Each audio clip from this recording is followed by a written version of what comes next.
Welcome, welcome.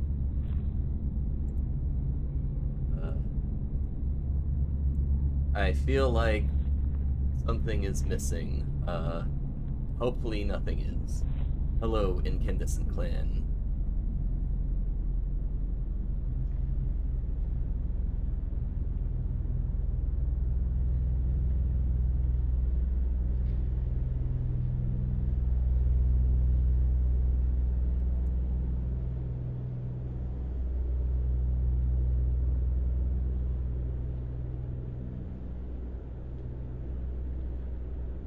We'll be starting here in just a second.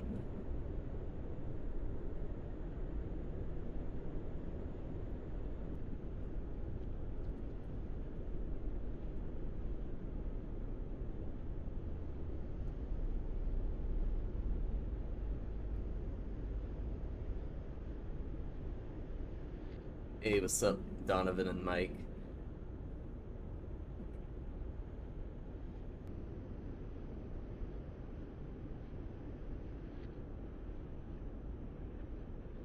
Let's just pop over to the void.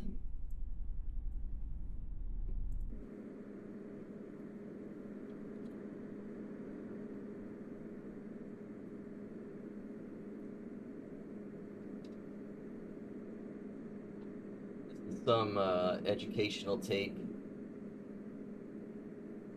I don't know much about it.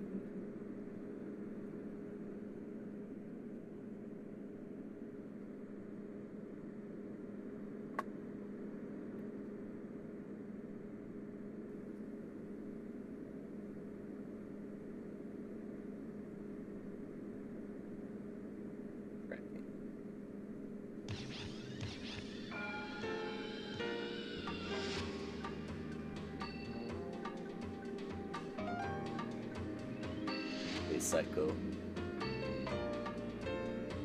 I'm probably thinking of streaming like 2 or 3 hours tonight, Mike. Underwater treasure.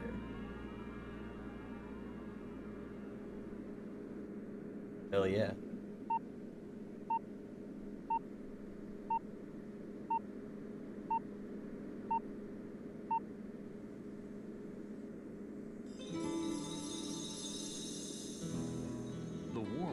Off the Florida coast are home to bathers, boaters, divers, and buried treasure.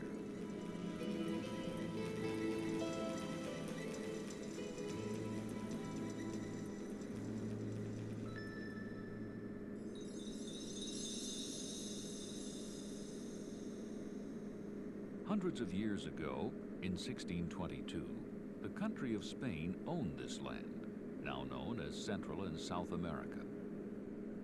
The natural wealth from this area, in the form of gold, silver, and copper, was shipped back to Spain. But the Spanish homeland was very far from here. Sometimes it took as long as 3 months for ships to make the journey across the Atlantic Ocean.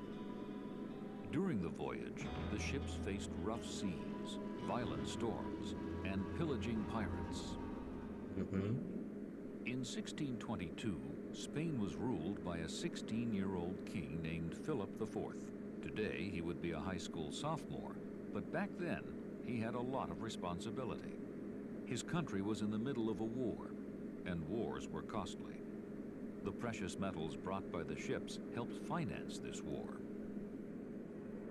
On September 3rd, 1622, the Nuestra Senora de Atocha, carrying riches for the king, met up with its fleet of 28 ships in the port of Havana, Cuba, for its return voyage to Spain. Although the ship's officers knew the weather conditions would be severe, they were determined to make the trip, since they were carrying more than $200 million in valuables. There's supposed to be a book with this tape. Almost all of the gold and silver was stored in the hull, or bottom of the Atocha. There's like a little booklet inside the rest of the fleet were swept into a violent the hurricane. case. While most of the ships made it through the storm, the Atocha, That's just a student's teacher's guide, so that's probably not what you're talking and 6 other about. vessels from the fleet were severely damaged. Heavy winds drove the ships back down the Florida Straits, south of where they were supposed to be. By morning, when the storm had passed, the Atocha and the Margarita had sunk, and most of their passengers and crew had drowned. Over the next century, divers made some attempts to retrieve the valuable items from the ships, but much of it was too deep to recover. All that was left of the Atocha and the Margarita were two written eyewitness accounts stored in the King of Spain's official records. Nearly 350 years have passed since the Atocha went down, and thousands of storms have traveled through the area. Layers of sand, seaweed, and coral have buried the sunken ship. But because of the Atocha's valuable cargo buried beneath the sea, it's long been a dream of many to find the 17th century wreck. The shipwreck is really more than simply treasure and rock and wood, gold. The treasure is a time capsule. I don't think I have seen CKY. People, how they lived, what they were thinking, what was it like to live on a ship in the 17th century. By 1970, underwater treasure hunter Mel I don't want to Fisher talk over the guy too much, but had been I searching want to for the mention Atocha there's for a, nearly 5 like in years. this little Their hunt pamphlet took them thing to the that's coast in the of case, Florida, there's a glossary in that an area has called the definitions of Upper and words Lower like Matacumbe Florida, Keys. and Following old maps and legendary accounts, as well as his own hunches, Fisher found Hurricane. artifacts and coins from old Spanish I guess writings. hurricane makes But none sense, of makes what more he found sense. seemed to It's be just from funny the Atocha. to me to see like something defining Florida. Then Gene Lyon, a researcher working in Spain, found an important clue from the 16-year-old king's royal papers. This discovery would prove to be a turning point in the search for the Atocha and her valuable treasure.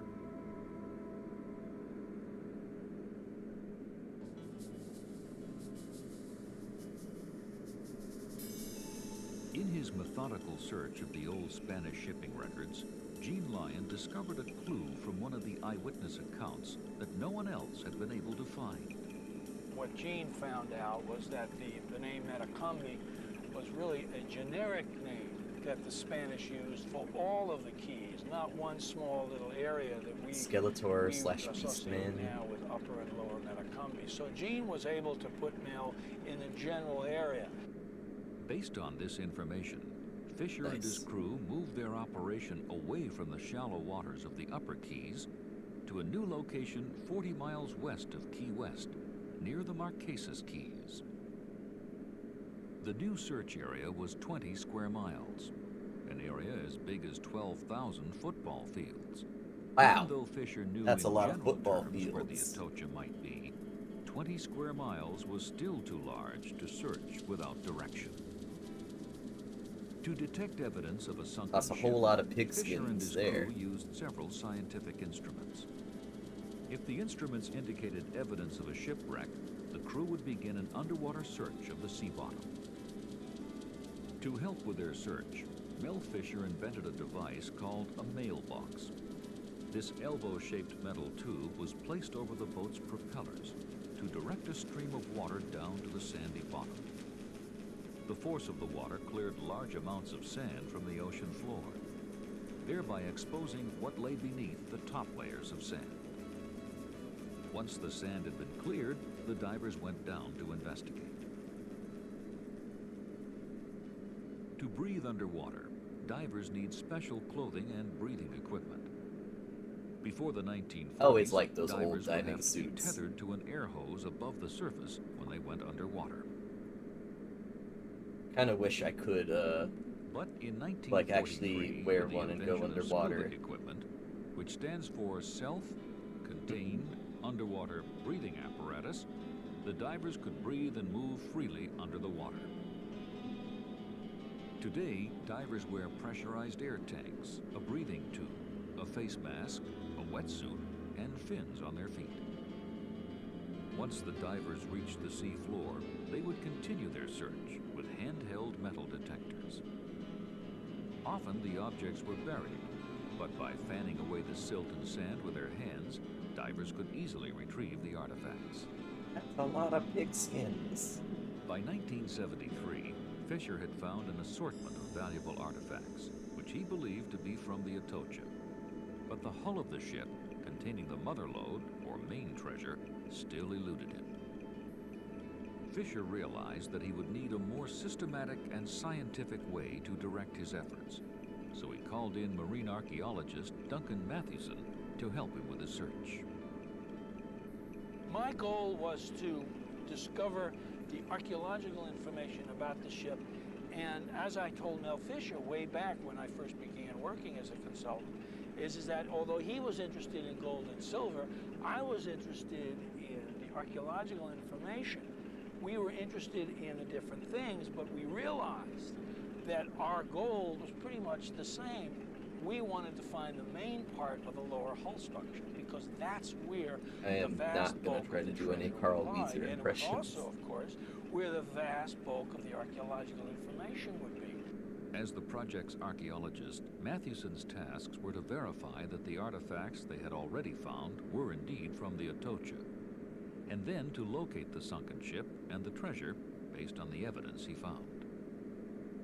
Well, when I first arrived in 1973 and went out on the boats and talked to some of the treasure divers, I became aware that they had already begun to collect information. And one night they showed me this paper plate, and there was ketchup stains on it and all types of food stains on it. But on the back of the plate was a beginnings of a very important map, because it indicated that the divers were recording not only where they were finding certain artifacts, but they were also recording where they were not. And it began to give me an idea of the pattern that was emerging of a corridor of artifacts, filled with artifacts and treasure of all types and sizes. So that really was the beginning of the mapping of the Atocha site. On July 10, 1975, Fisher's son and another diver found 9 bronze cannons and several silver bars. Working with the historic maps and the ship's official records, Mathewson was able to confirm that they were, in fact, from the Atocha. Buoyed by this news, the divers were sure they would be millionaires in a few short days.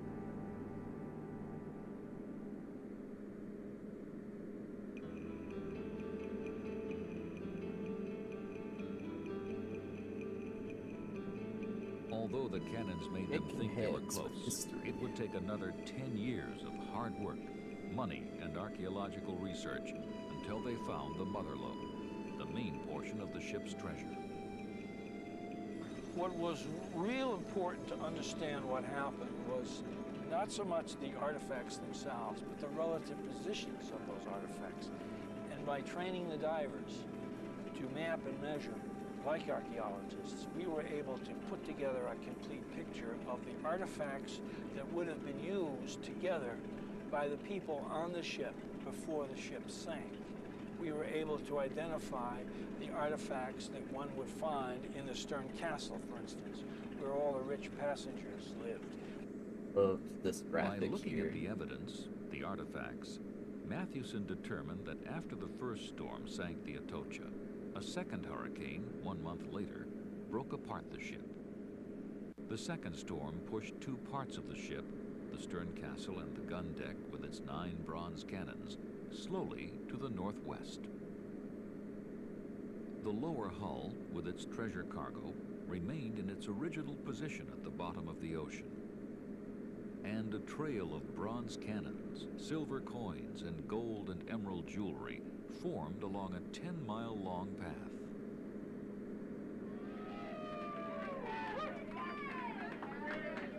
Years after beginning his search, on July 20th, 1985, Mel Fisher and his divers had found the mother lode.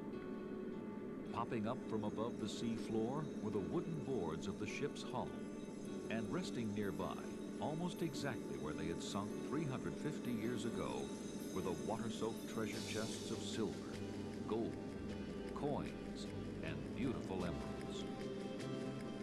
Their 20-year search for the Atocha had finally ended. Instinctively, the divers wanted to get the treasure up as quickly as possible.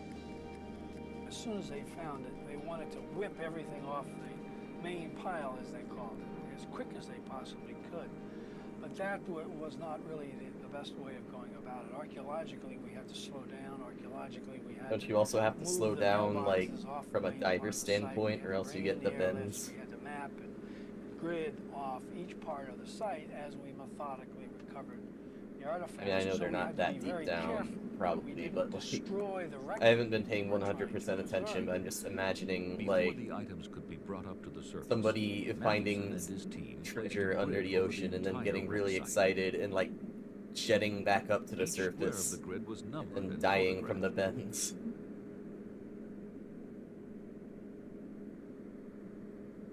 An artist working underwater also sketched the position of each object before it was brought to the surface. In this way, the location of each artifact was recorded for later use. Once this was done, they brought the objects up in baskets to the ship.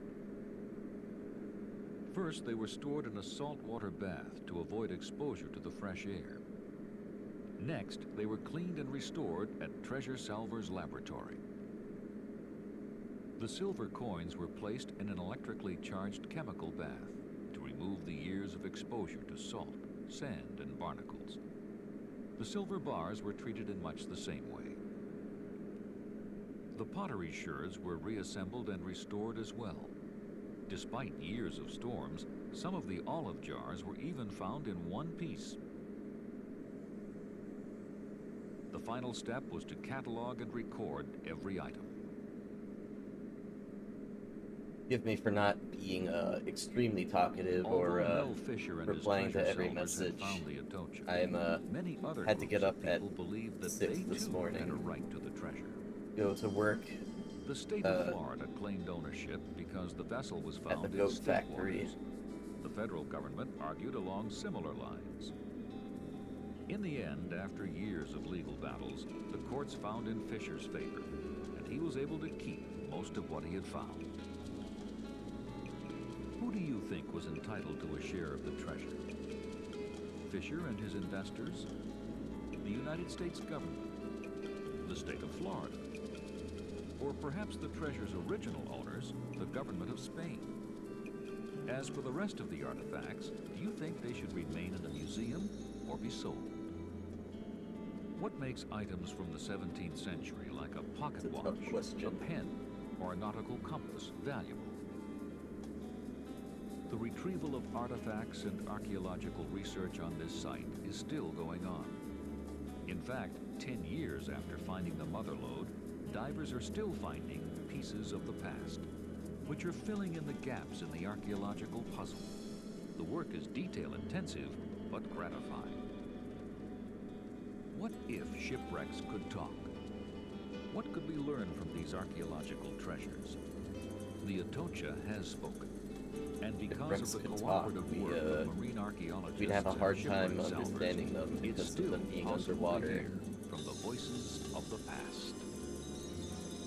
Going back, being able to shake hands with history, being able to pick up an artifact, a tangible link to people that we know very, very little about. It's that opening up of that new page in history that was so exciting to me as an archaeologist that I think will be with me for the rest of my life.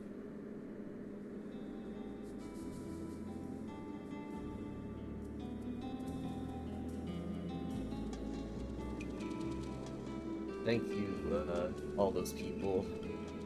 I guess.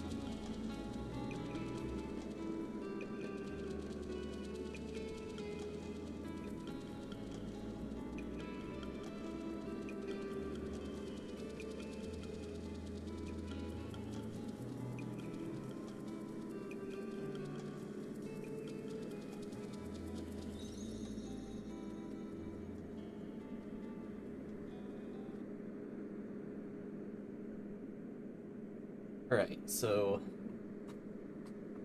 this next tape I'm gonna put on after this one finishes rewinding, I am excited about. The name, well, let me type the name first.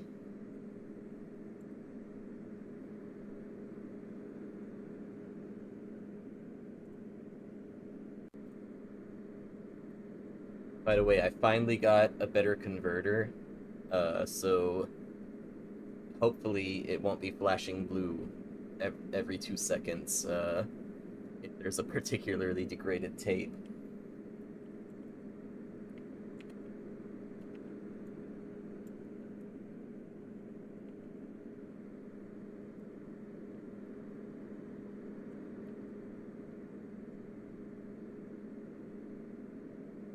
This translates to Uncle Ivan's attic.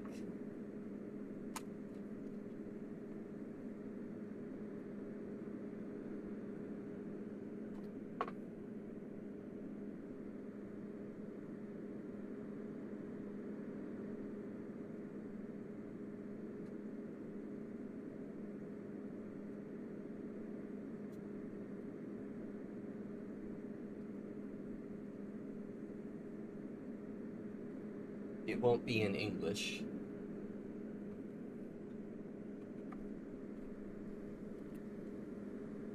You know, it should be, judging by the cover, it should be visually interesting enough. Oh, it's not playing.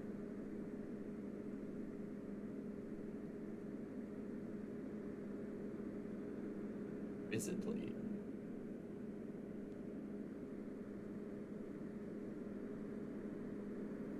Oh, there we go.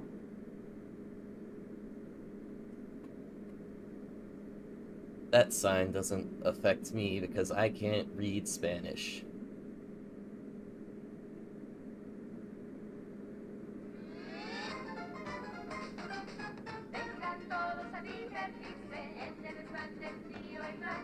Oh.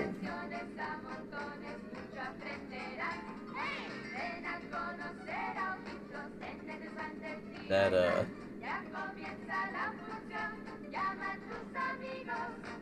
that ash makeup looked a little bit unfortunate in that bit I saw. Hello, silly.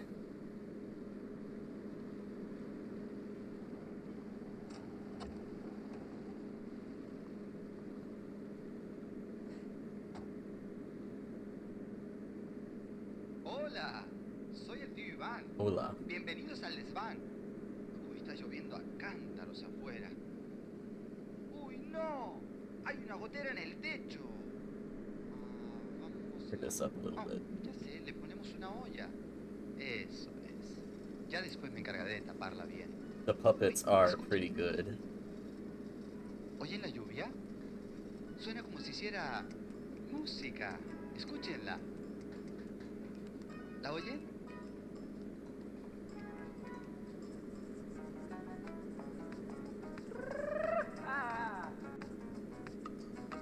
¡Váyalo!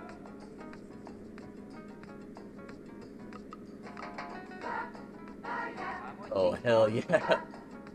These raindrops are grooving. Oye las gotitas, óyelas caer sobre mi ventana, pues echó a llover. Su repiqueteo encantador riega el pasto, el Oh, that árbol tree y la and the grass Oye las gotitas, óyelas caer are very sobre mi happy. ventana, pues echó a llover. Su repiqueteo encantador riega el pasto, el árbol y la flor. Was that stop motion? I looked away for half a second. Oh, the whole earth is happy as well. This is music to improve the world. Oh, I am not a huge fan of that tree, though.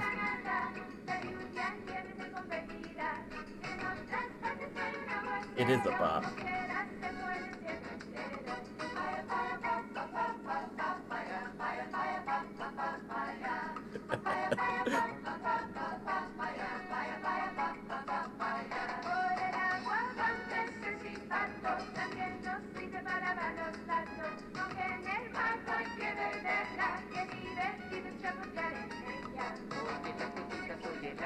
Oh my god, the composited in bird is amazing.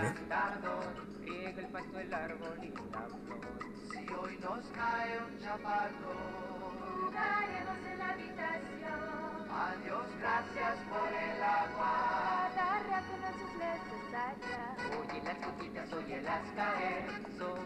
ventana pues se echó a llover. Su repiqueteo encantador riega el pasto, el árbol y la flor. ¡Váyalo! Ahí no va. ¡Hey! ¡Qué divertido! Los días lluviosos no son tan aburridos. Thank you, Yvonne. That was great. La lluvia sirve para muchas cosas. ¿No habrán visto a Ojitos por ahí, no? Creí que estaba detrás de mí. Ojalá no se haya perdido. Ah, ¡Ojitos! ¡Ojitos! ¡Ojitos! ¡Uy! ¡Ojitos! ¡Ojitos! Ahí estás. Oh ¿Dónde my god. andabas? Oh my dog. Te ves terrible. ¿Qué te pasó? Estaba jugando con mi amigo Fino y me alejé de ti. Ay. Y cuando corrí para alcanzarte, Ajá. me perdí. ¿Y entonces qué pasó? Pues eché a correr a toda prisa y me enredé y me enganché en unos espinos. Ahora estoy todo empapado y con frío. Me siento pésimo. Ay. Ya, cálmate, Ojitos, cálmate. Toma, te daré una galletita. Ven acá. Ojitos. Ven. Ven. Ahí está. Dog POV. Eso es. ¿Estás mejor? Mucho mejor. Gracias, tío Iván. ¿Sabes una cosa? Tú me recuerdas a Pompón. ¿Quién es Pompón? ¿Será que todavía no te he contado ese cuento? ¿Y ustedes también quieren escucharlo?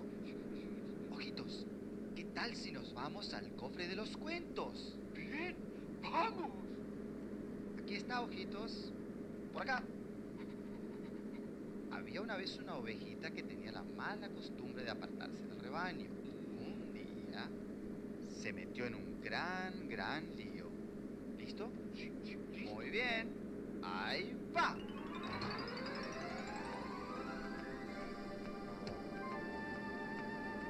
Okay, what's going on here? Oh, has it gotten Christian? Look at that lamb. Oh my goodness. I love the way that lamb moves.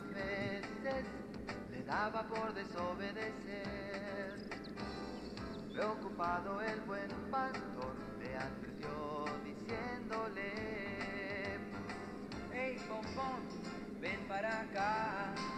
Si te alejas te pesará. Lo mejor es obedecer. Soy tu pastor y yo sé qué hacer. Un día muy soleado, Pompón se alejó por ahí. No hizo caso cuando el pastor llamó: vamos al redil. Tan distraída estaba que ni siquiera cuenta se dio de que se venía una I don't know what was going on with the sky there. Oh, I really love whatever is going on with the like tree line in the sky there. It's a great looking effect. Very Nightman.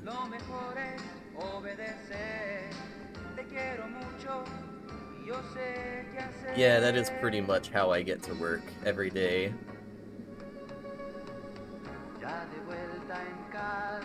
Just very like floaty hopping across Florida. Faltaba una en el corral, se había perdido Pompón.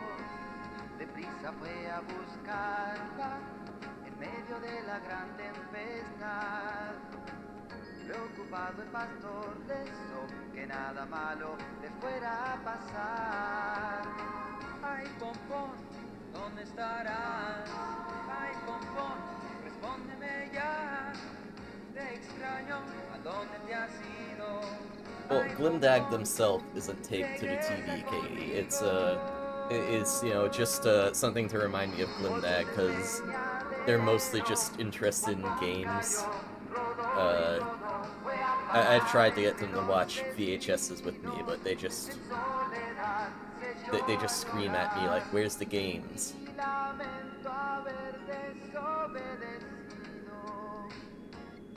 That contains only like maybe a 16th of Glimdag's soul at most. Al oír su llanto, en brazos la cargó el pastor. Se arriesgó por salvarme a mí, Pompón pensó con dolor.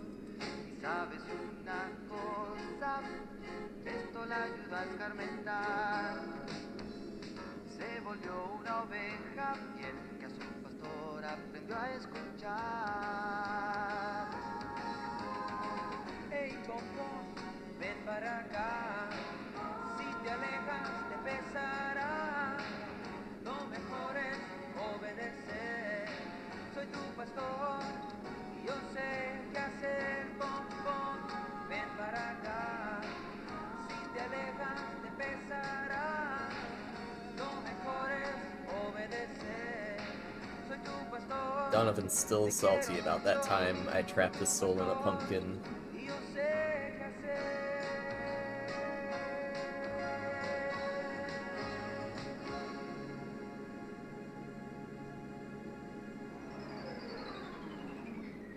Gracias, tío Iván. Ese cuento me vino de perlas. De haberte seguido más de cerca, no me habría perdido. Tienes razón, ojitos. Es peligroso perderse y quedarse solito en ciertos lugares. Muy cierto. ¿Y sabías, ojitos? Uno hasta se puede perder en un sitio lleno de gente. ¿De verdad? Sí, pensemos en lugares bien concurridos, en que tienes que andar muy pegadito a papá y a mamá. Por ejemplo, centros comerciales. Los Oh. cines. Muy bien. ¿En los estadios? Estadios, en los aeropuertos. Ahí sí que hay mucha gente. Y en las estaciones de tren. Estaciones. It's a very, los like, terminales de elementary autobús. school core book. ¡Excelente! Y que no se nos olviden las ferias. Uy, sí. Clown. Por eso en ninguno de esos sitios conviene apartarse y quedarse solo, ¿cierto? Tienes razón, tío Iván. I feel like I'd see any of those drawings hanging up on the wall in kindergarten. Oh my goodness. Pompón. Vino a visitarnos, tío Encantado Iván. de verte, Pompón. Oh, the lamb talks. Me dio permiso para venir un rato al desván del tío Iván. ¡Estupendo! Oye, Popón, ¿por qué llevas colgado una campanita? Ah, porque estoy aprendiendo a ser un manso de guía. ¡Ah! ¡Un manso de guía! Popón, ¿qué es eso? Un manso es una oveja a la que siguen las demás ovejas. El manso sigue al pastor y las demás lo siguen. ¡Ah, ya veo! Claro. ¡Ey! Tengo una idea. Juguemos al pastorcito. ¡Ah, qué bien! Yo soy el pastor y tú, Pompón, tú eres la ovejita guía.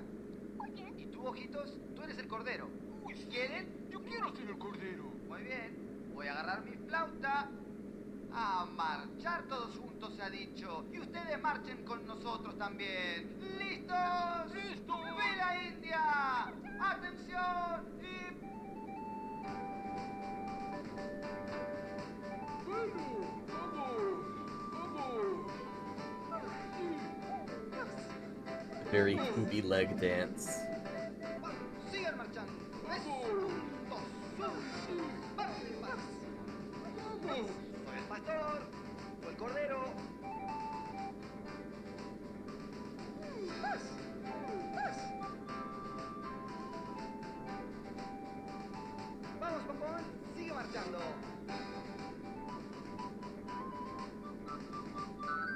That is a good shirt he's wearing too. I would like to have one like that. Muy bien.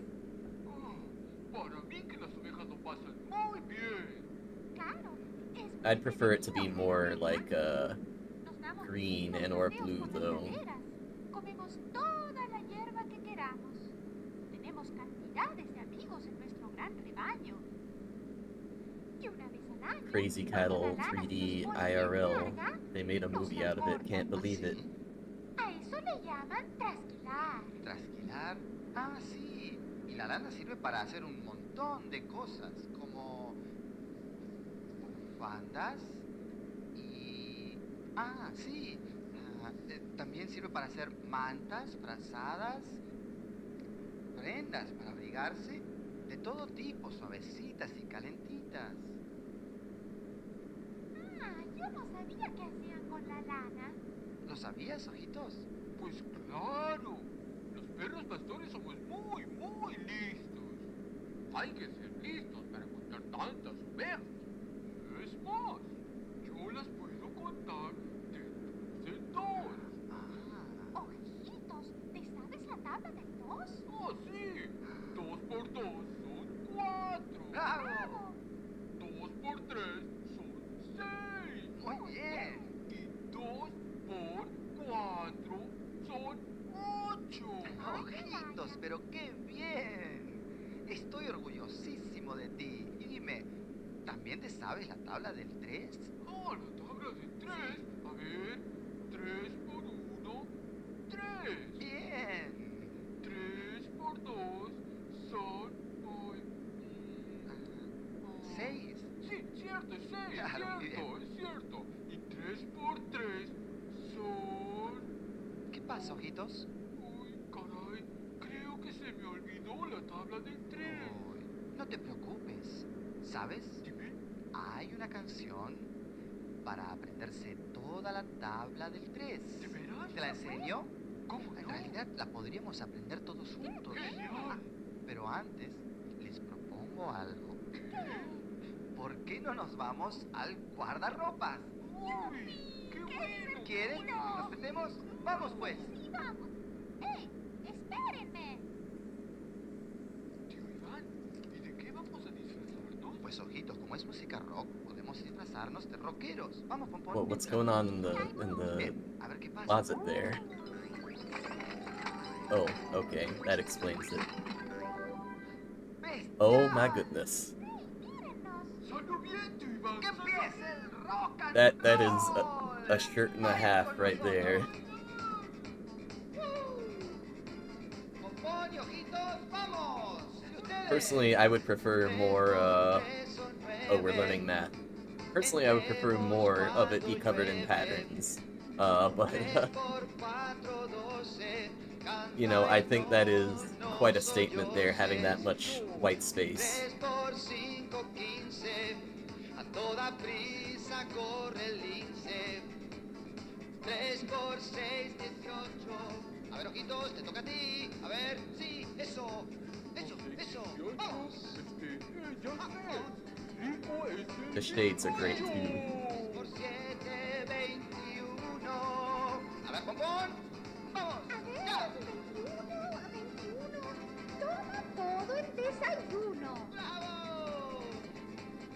A ver, ojitos, te toca a ti. 3 por 8, 24.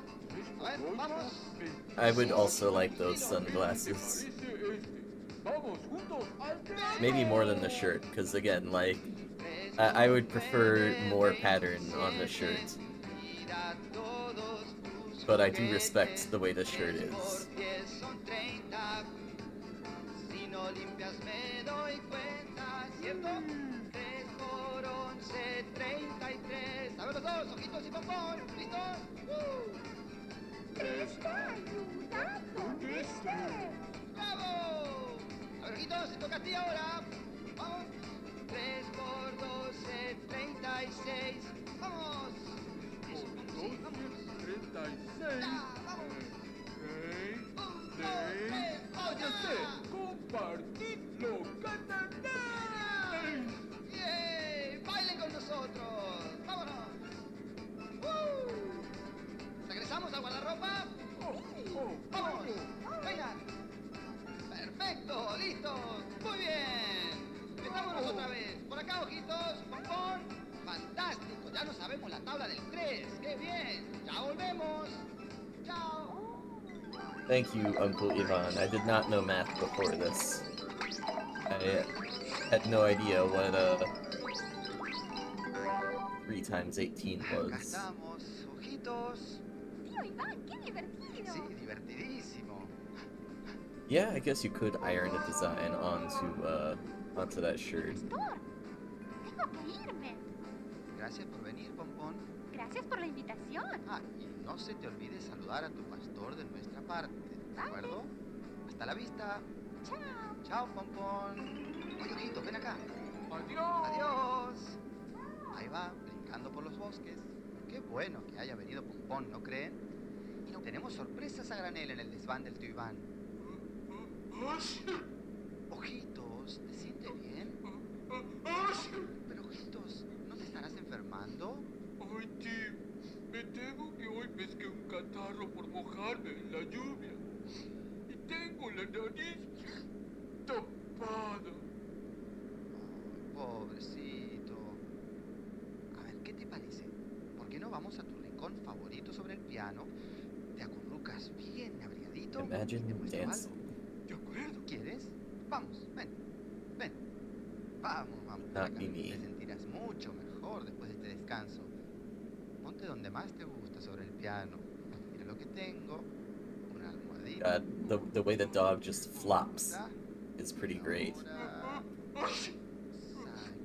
Oh, man. You gotta learn to cover your mouth, man. Te sentará muy, muy bien.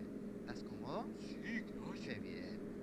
Y mientras descansas, ponte a mirar esto. Deberíamos visitar a los García. Buena idea. Hell yeah, ¿Qué we're te parece driving. si el jueves o el viernes nos damos una vuelta? What are we about to learn Ya about? llegamos. Mira, mira, mamá, dejamos afuera el perro. Oh no. Ay, mi amor, no salgas sin el paraguas. Espera, no te vayas, se está mojando.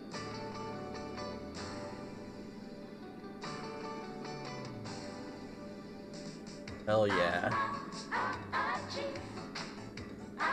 Wait. Oh no, are they saying the dog got sick?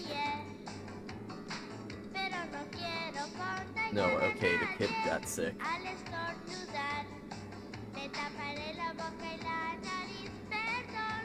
Las manos me lavaré.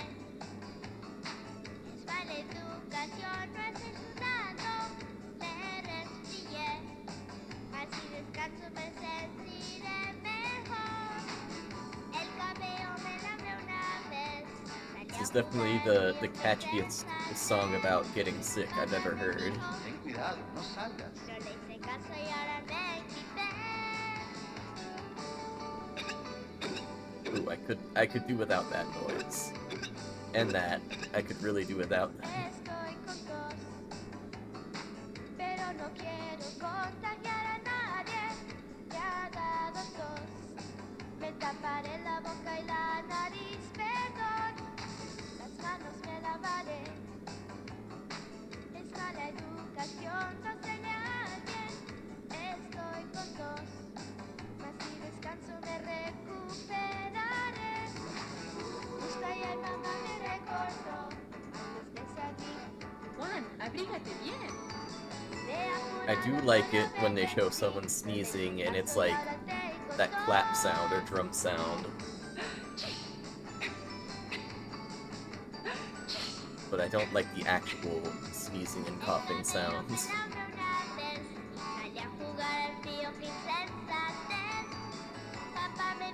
Ten cuidado. I would maybe advise you to mute the stream for the time being then, silly, because unfortunately I imagine there's probably going to be a few more of those noises.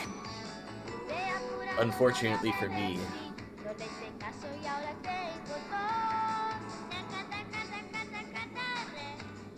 Y ahora que estoy con tos.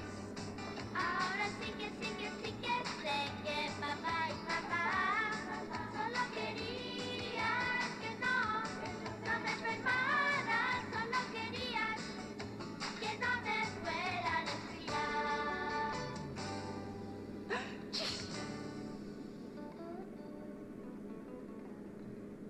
¿Qué aprendimos de esa canción? Primero, no salgas al frío con el pelo mojado. Segundo, cuando haga frío afuera, abrígate bien. Tercero, si tienes que estornudar o toser, tápate la boca. Cuarto, lávate las manos después de toser o estornudar. Y quinto, cuando te resfríes, descansa todo lo posible. ¿Verdad, ojitos?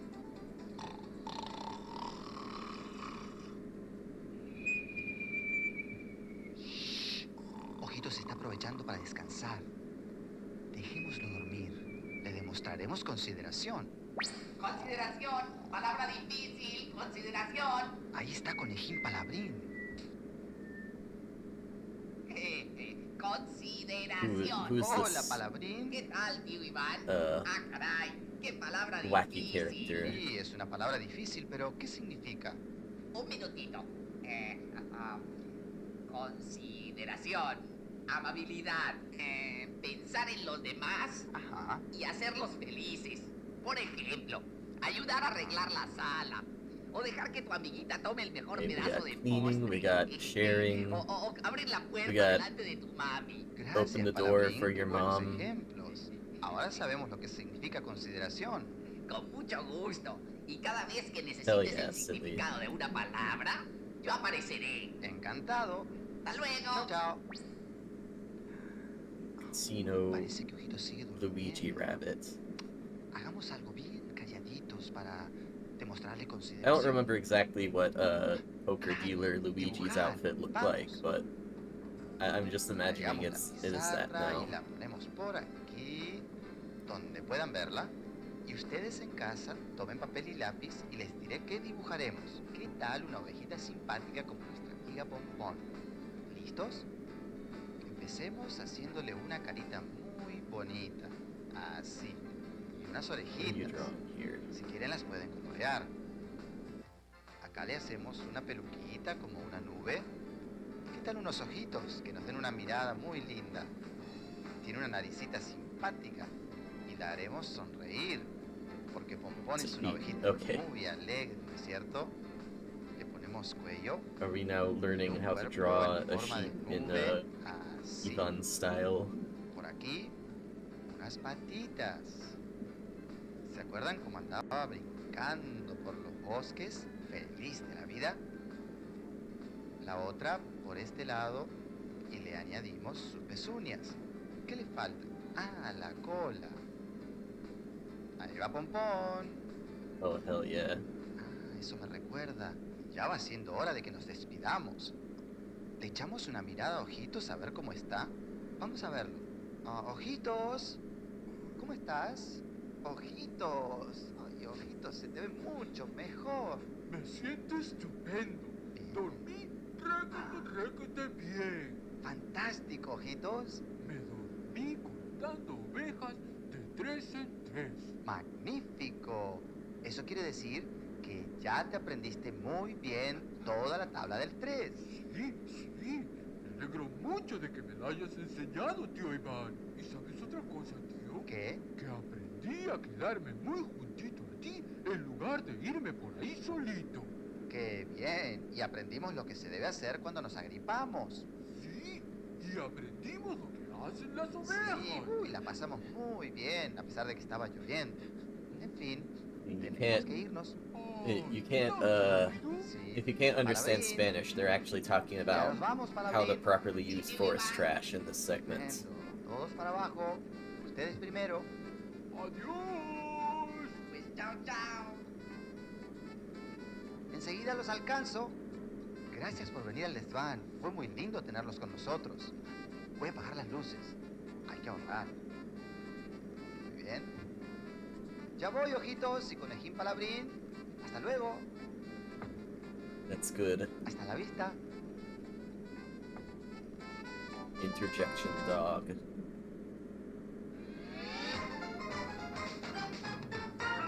Ah, dang, it's over already?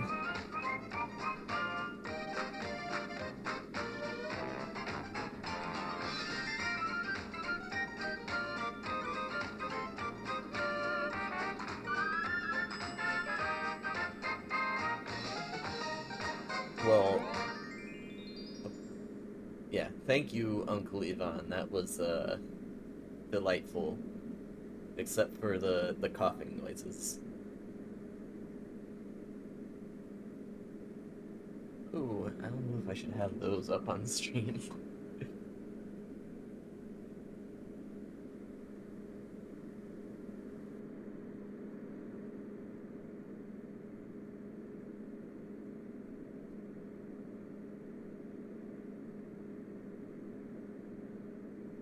Alright, we've got a few options for which one to do next. Got an Easter religious one, since it was Easter a few days ago. Called He is Risen, animated stories of the New Testament. I've got In Your Dreams, A Fantastic Fortune Comes with Too High a Price, made by Feature Films for Families. I've got How to Enjoy Camping from Your Very First Trip. You know, it seems like that'll be more of a dry instructional video, but should still be pretty fun.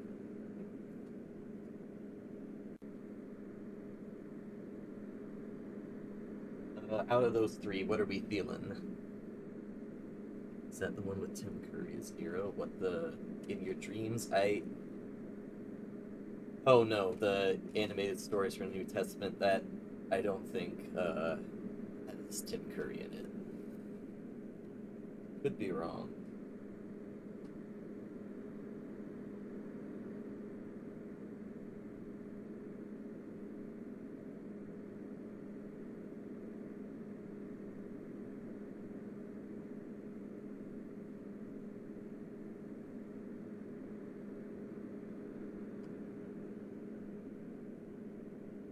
Yeah, I'm also kind of feeling the like Fantastic Fortune comes with a too high a price thing. But we will watch the Easter one at some point. This is an unofficial Easter stream. Sorry, this one, the second one, is also like wrapped in plastic, so that noise you might have just heard is me taking the plastic off. This is the first time it will have been watched.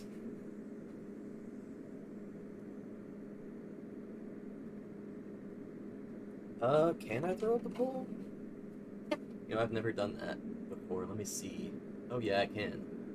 Okay.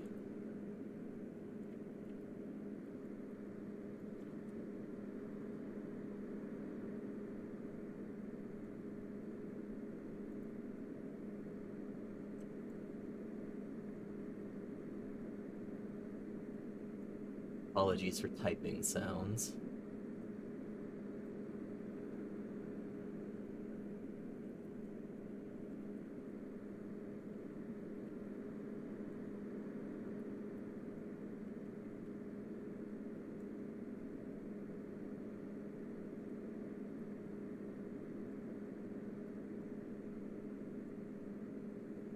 Oh. Accidentally, hold up.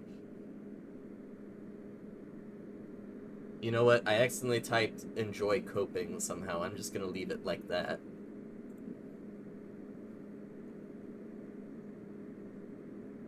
There's the poll.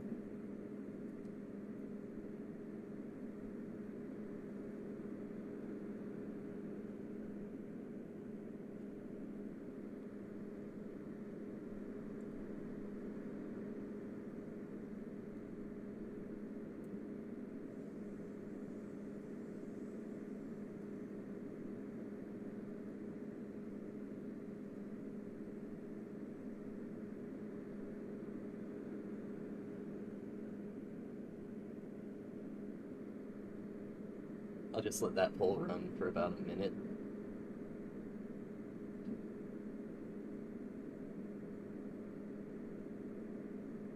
How y'all doing today, anyway?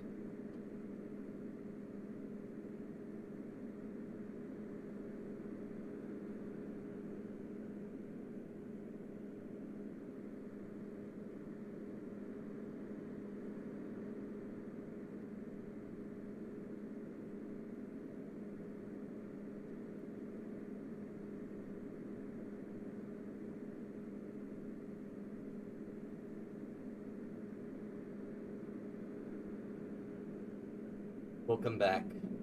I'm running a poll on which tape to watch next. Enjoy Coping is about camping, but somehow I accidentally typed that instead of camping.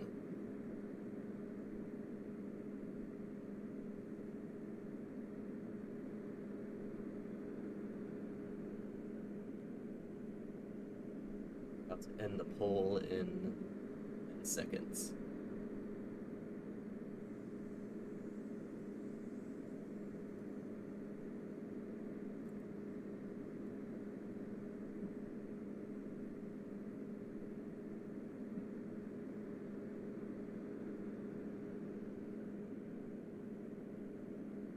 Oh, it's actually tied between He Is Risen and In Your Dreams. So I'm just gonna do In Your Dreams first. And we'll do the Christian one after that.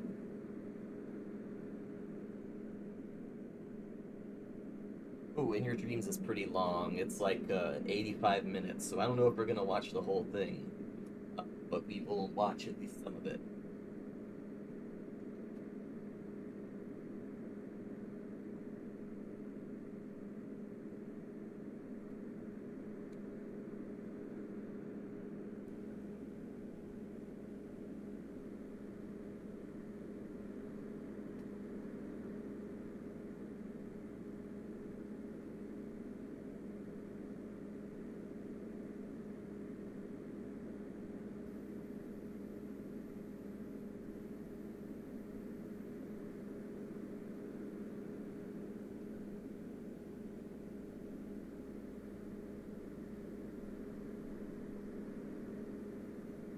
Welcome in, Sheb Webb. We're just about to start something called In Your Dreams. A fantastic fortune comes with too high a price, and I just realized I forgot to update the title. So let me do that.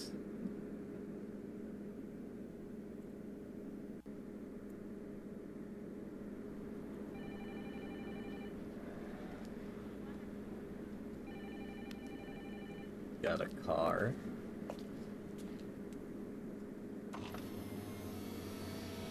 Barbara, you want to ride?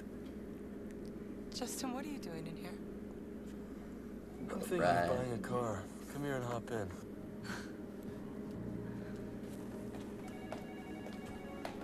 I don't like this guy in the car. He's giving me very bad vibes. So what do you think? I think you're crazy.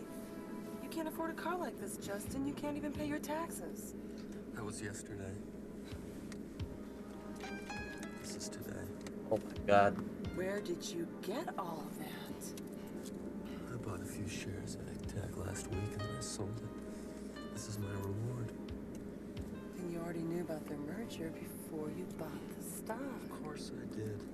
That's what made it a This sure is thing. something that apparently parents are supposed to show to their kids, so And I'm too smart. I don't think it's gonna go anywhere At least you can pay your far. taxes with that. No, I think I'll buy the car. I'll pay my taxes with the next sure thing. I need your help. Now I know you're crazy. Okay. Who's the next sure thing? Banks Electronics. The millions we can make on this deal will make this look like spare change.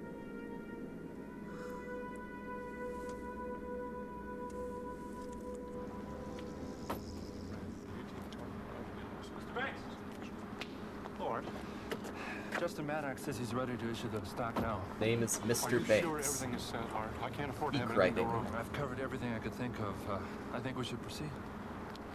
If the final test goes well this morning, I'll have Holly send out the press announcements. Oh, one other thing. Maddox says he wants you to put 100,000 shares of your own stock on the market now. He says it'll help if people can start buying.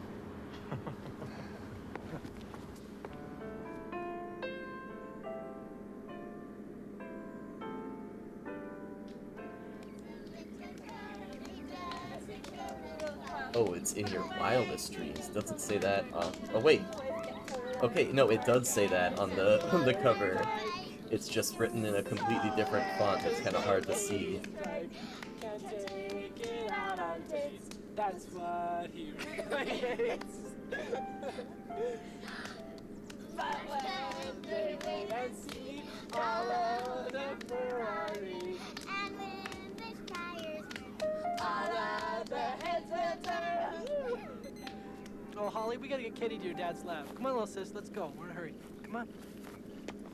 I'm nervous, Trevor. We're out of money. If this test doesn't work, we'll be broke. You're out of We'll money. know soon. You'll see what the Wait, robot what is sees this? on this monitor. Activating visual sensors. Oh my god, we're going sci-fi. Good morning, Dr. Brown. Rough night? Ah, that's better. Wow, Mr. Vance BMW. I must be doing well.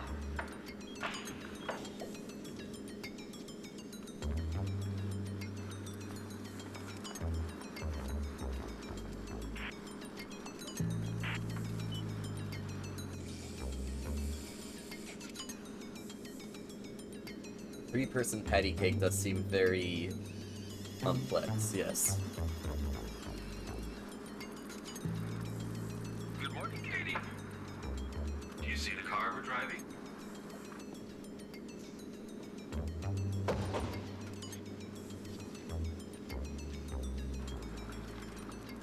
Drive carefully, Katie.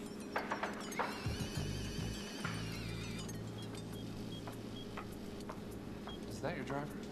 You're using Mark's little sister to drive the car? It was my daughter Holly's idea. Huh? Holly really seems to like Mark. Is it getting serious? I like him a lot too, Art. I think he has a lot of potential. I'd say that sounds pretty serious. All right, Katie. You know what to do? Okay, the robot in the back is really good. I have to say, I did not expect this to get into sci-fi territory just from looking at the cover. This is incredible, Trevor. Katie makes driving the car look like child's play. Yeah, she's great. And it does make a very impressive demonstration. Technically illegal. Is this technically somebody underage driving a car? I think it is. Music, anyone?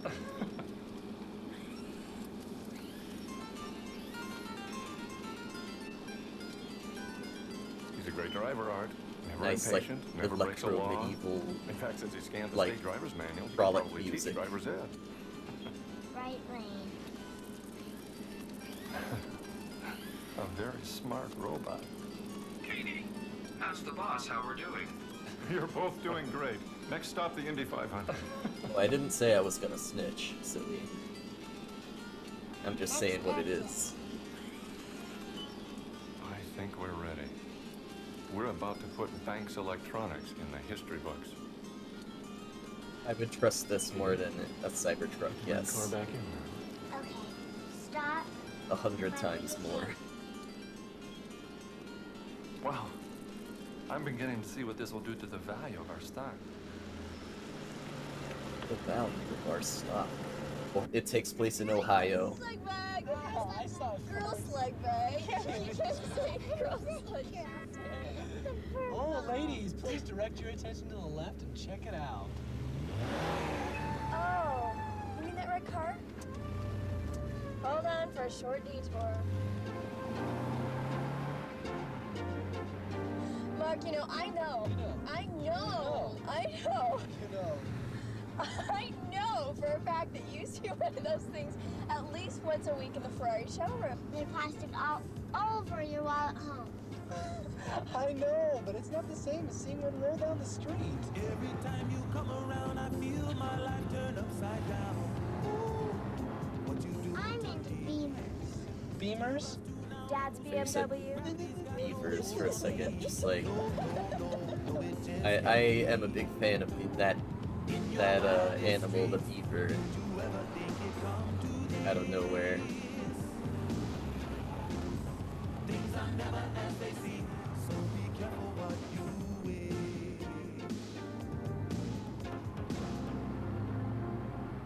They all want prosperity, but I prefer simplicity. No, I don't need it now. Then you came and tempted me. Is it to be or not to? Aren't you tired of following that Ferrari yet? Just a few more minutes. Yeah, I can't advise doing this. Ever think it come to this? I don't think he wants you following him. Things are never as they seem, so be careful what you wish.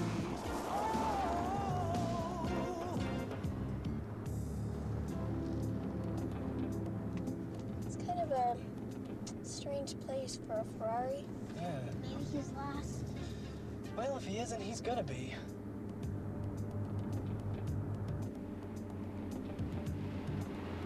That is a good fun fact, Jeff. I think this would be a good place to give up the chase, eh, Mr. Bond? So weird. I mean, he just vaporized. How did he just pull away from my car like that? Your car? Your car? This is my car, and I think the plan was to go eat, not to go Ferrari hunting. No, don't say anything else. By all means, eating before dreams. But you wait. I'd be glad to. I'll buy lunch. They are very lucky they did not just get killed. Oh. Maybe I spoke too soon. Oh. Okay.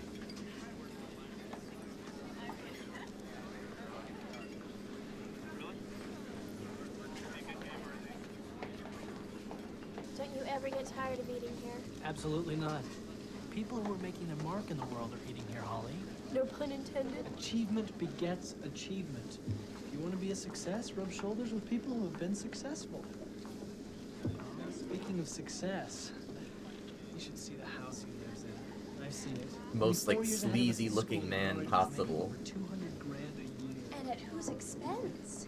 Why are you always so hard on the poor guy? Because Justin Maddox is a snake. He's always been nice to me. Well, he's nice to everyone who doesn't have their backs turned to him. Let's talk about somebody really successful like Jonathan Dickinson. The first president of Princeton University. Now we move the conversation in your direction. I like Princeton. I know you do. You and my dad. Any day now, right? A new Princeton application? Yeah, any day now. Dear Mr. Andrews, thank you for your interest in Princeton. We regret to inform you, Princeton only considers freshmen with 4.0 grade point averages or better. And what makes you think they go just by grade points? Well, hey, don't get me wrong. You'd love to go to Princeton. Marky, add up these numbers, would ya? See, this is what our lunch cost, which was $12.45. This is how much money you gave him. $20. That's right. And this is how much change we got back. $7.55. Jackpot. What? He gave me back $10.65. Let me see the change. I counted it already. I'll be right back. 3 burgers, fries, and drinks, all for $12. That, Come on.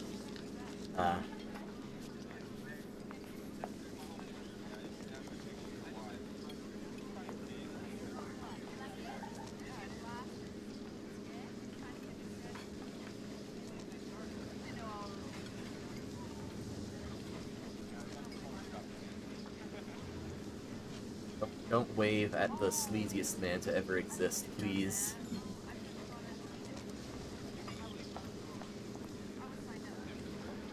That was embarrassing. He thought I stole.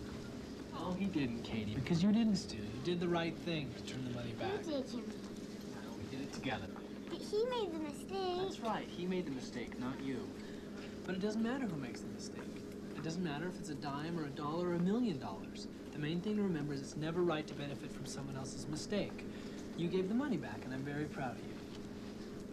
Thanks. I think. How are you, Mark? I'm doing fine, Justin. Thanks. How are you? I'm fine. Hi, Holly.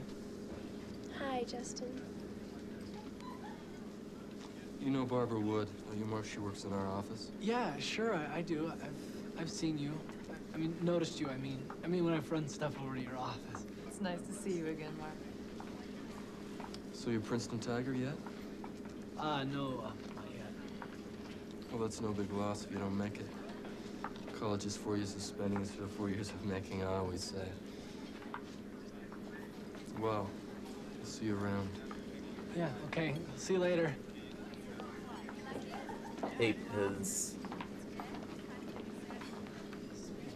success. Whoever Yeah, she made was very this was good at successful. making just the creepiest men.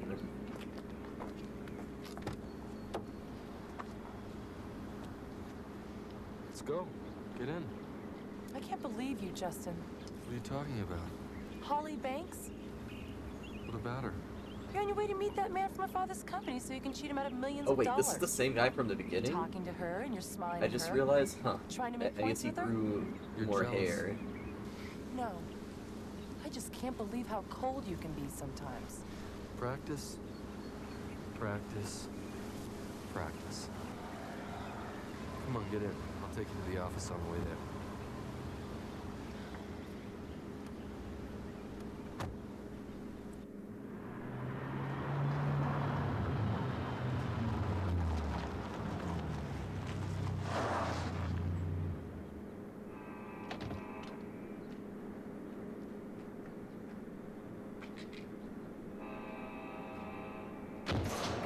The stop right on the train tracks.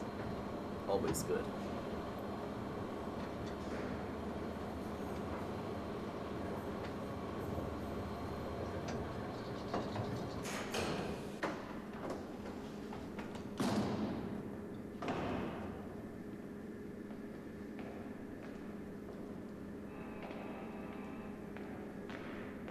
Oh, no way, Katie.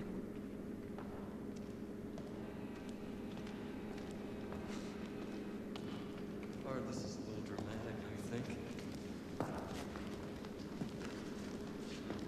No, I don't think so. Not in light of what you're asking me to do. Okay, that's fine. I just want to make sure we're not acting out some old black and white movie fantasy or something. I don't think you realize what I have at stake here. I mean, I have everything at stake. I've worked at Banks Electronics for over 20 years. And you're overdue for a nice big bonus, aren't you? Sure I am. But I read in the paper every day about people who go to jail for doing this kind of thing. No, you see, you read about stupid people going to jail for doing the same thing in a stupid way. And you're different. Yeah, I'm different. What did you think? You think I've never done this before? Have you ever seen my name in the paper? Huh? Huh? All right. That's it. Now, you need to relax, Art. It's in the bag, baby. The key is timing. And what if somebody else buys all this stock? You've had me convince Banks to release early. Who? It hasn't gone from value for the last 6 months. Only someone with inside information would be stupid enough to buy bank stock right now. Here's what we do after the stock is issued. For the next few days, with the help of some friends, some good friends, we buy it up a little at a time. And by the time you make the announcement next Friday, You know, I assumed this was some kind of like really small production. I am hoping this isn't gonna get me you tell me where they're going to start. copyright strike. None of the people that buy the stock live within 1,000 miles of each other. It'd be like a dog chasing a bird.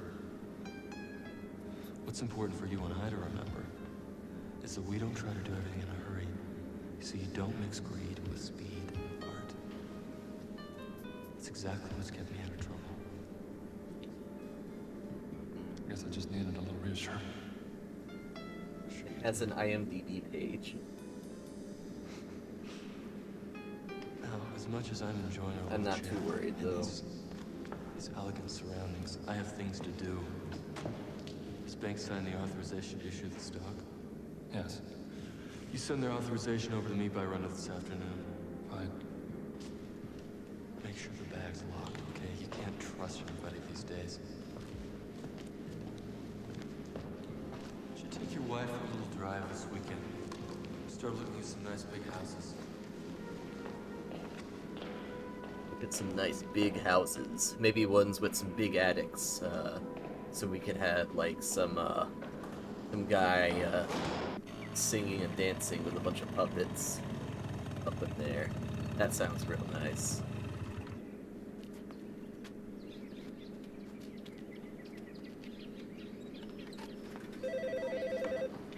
Good afternoon, Banks Electronics. Oh, hi, Mr. Polson. Dad's expecting your call. Just a minute. Hi, Dad. Mr. Polson's on line 6. Uh-huh. Bye. running a little behind today, aren't we, Andrews? Late lunch with a cute girl? 2 of them. I took the short one home, but no one was there to watch her. Good. I've been needing somebody to help me push the buttons that light up. Oh, Art Williams has been down here looking for you every 2 minutes. Okay, I'll go see him. And Dad wants you to see him before you make a run. Okay. Can you understand?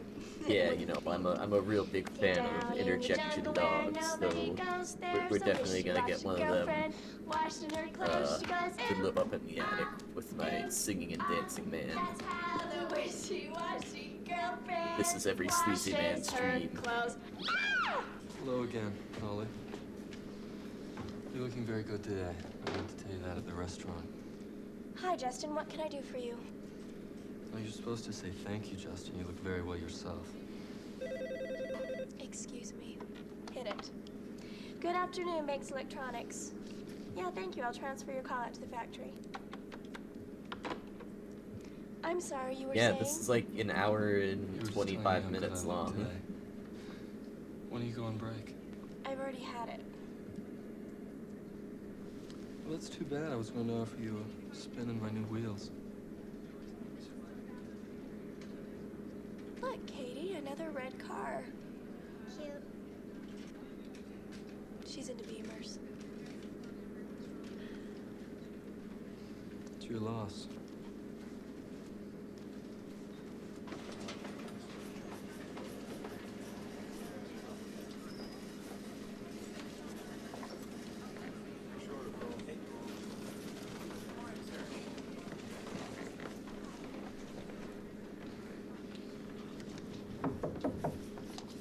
Where have you been? Everywhere, Mr. Williams. I'm sorry. Are you making another run right now? Just a minute. I'm supposed to see Mr. Banks first. All right, take this over to Maddox and Son. It absolutely has to be there before the end of the day. Okay. Do you want it locked? Yes, I did. Here, give me That's okay. Give me the key. Well, so is this just a social visit, or did you need to see someone? No, I've already seen the person I wanted to see. I guess while I'm here, I'll rattle Art's chain a bit. Just a moment, please. No, it's okay. I'll walk back. I'll see you later.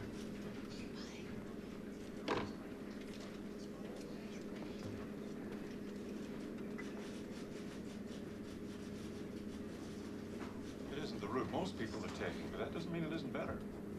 A lot of college grads out there without jobs. Of course, I absolutely have pictures of my Hey, thanks very much, Mr. or Banks. my I really wallet, appreciate but it. they're not connected, so you know I'm not living up to the driver standards as much as silly is. Yeah. Dad? Yep. What do you want? I'll tell you about it tonight. Oh, I can't come tonight. Something came up. Oh, okay. What? Just some personal things. You know, stuff. Okay. Well, I will be back after this run, so I'll give you a call later. Right. Come on, Katie. Bye.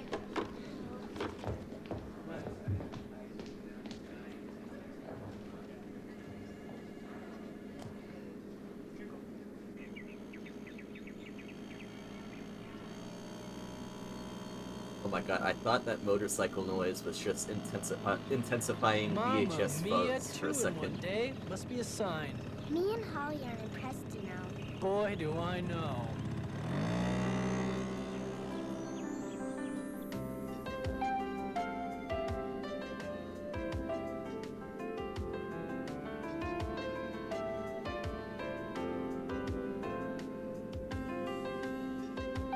Scenic Ohio rich person neighborhood.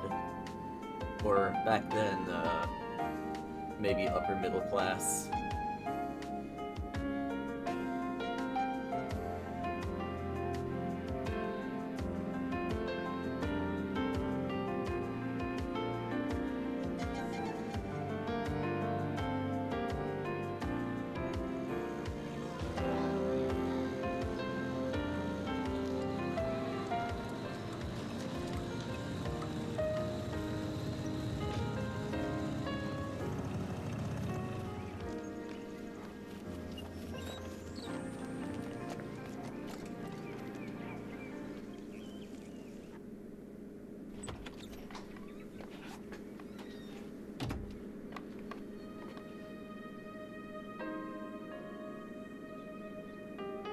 Everyone's going to Princeton. Wow.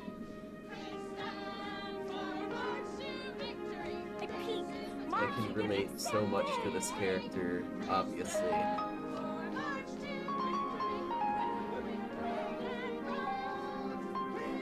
This is what came up.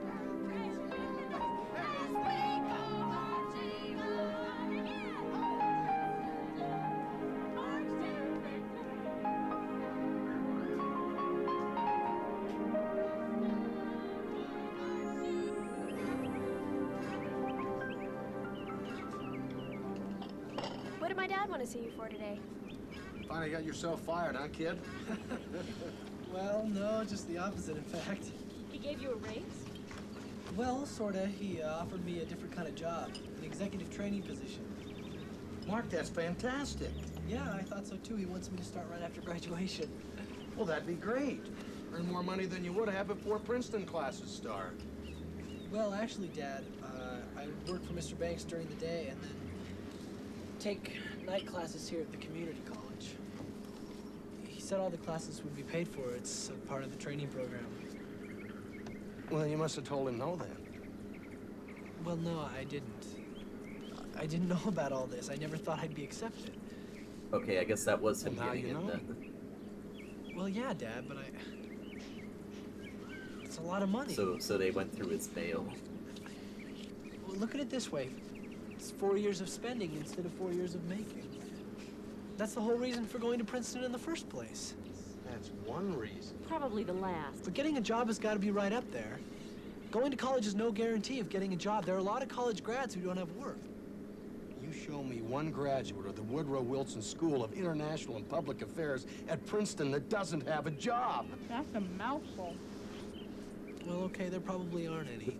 Wilson. But that's just one reason. Wow. There are other reasons, too. I mean, besides the money. No, I think I'd personally rather go to the William Howard Taft School of Pony Care.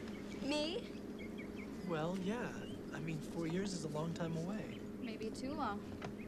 Okay. I guess I see where you're coming from. No, wait. You're worried about what's gonna happen to me while you're gone. What am I gonna do? Get married? Don't answer that. Will you just eat your cake? Absolutely. Mark, this is 10 years of planning we're talking about here. Excuse me. I think it's time to go. No, don't go. I've got a lot of homework to do still. I'll see you tomorrow. Bye.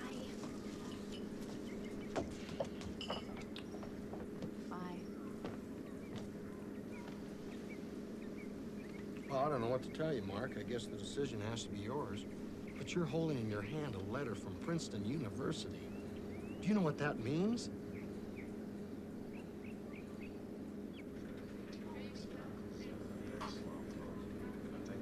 IRS time, baby. Let's do it then. Let's talk Time to more. see what wacky hijinks are going on at the Internal Revenue Service. Mr. Andrews. Can I call you George? So God, No. I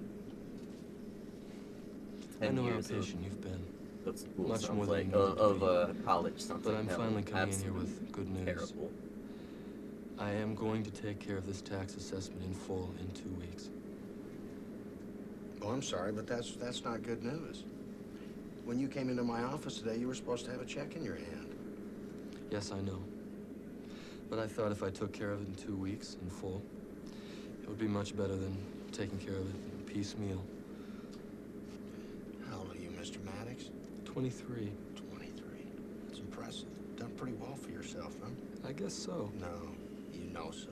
Am I right? Yeah, I suppose so. I have a real problem with people like you. It's not because you make a lot of money. It's because you don't think the rules apply to you. I think you think this process can go on forever. If you're not in here in 1 week with full the payment, sleaze man. I'll start proceedings to seize your personal property and your assets. And we'll start with that nice red Ferrari.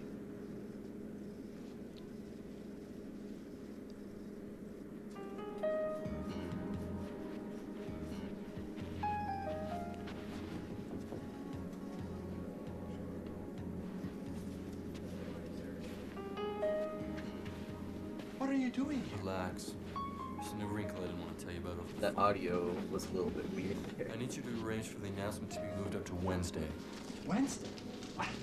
Don't explain the problems it causes, just do it. So what happened with don't mix greed with speed? Despite this For every being great like plan, there must also be a great family alternative. like moral Well, lesson, for the few hey, minutes we have left, it Mr. feels Center like, has asked me to especially tell in you a that little scene, it about feels what like I just do something I as would an catch investigator for the Securities like and a few Exchange seconds of on There's TV been a in lot the on the early news 2000s lately as about a people kid, going to jail while for like what's flipping through called insider channels, trading. and then But go it's to not always Nickelodeon just instead. brokers and big-time traders. That's just the network news media hype side.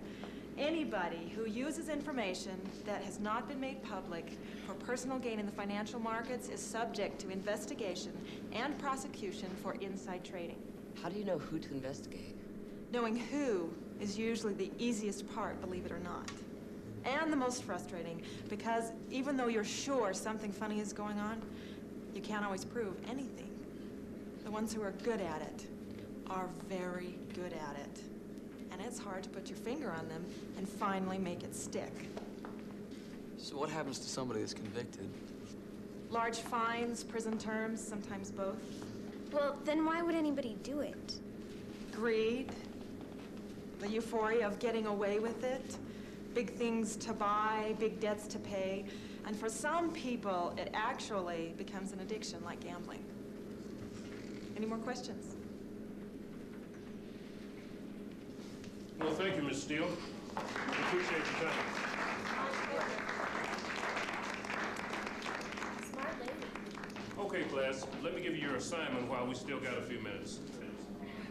Now, you know I've always tried to give you real-life experiences in this class, and I must say, I've done it again. As you can see, our mainframe computer's been installed thanks to Sam Spielman's dad.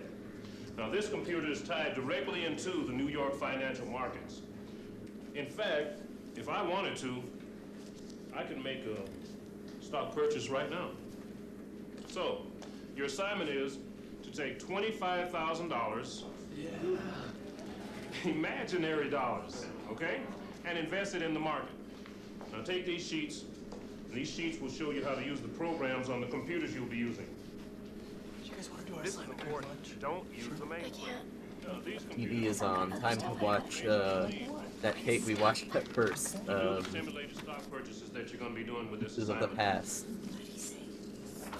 I want you to be imaginative and creative because obviously the person that makes the most money with their stock purchases is going to get the better grade, okay? So have fun with this because you're not actually going to be making stock purchases.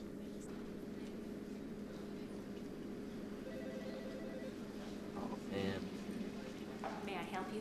Ms. Steele from the SEC to see Justin Maddox.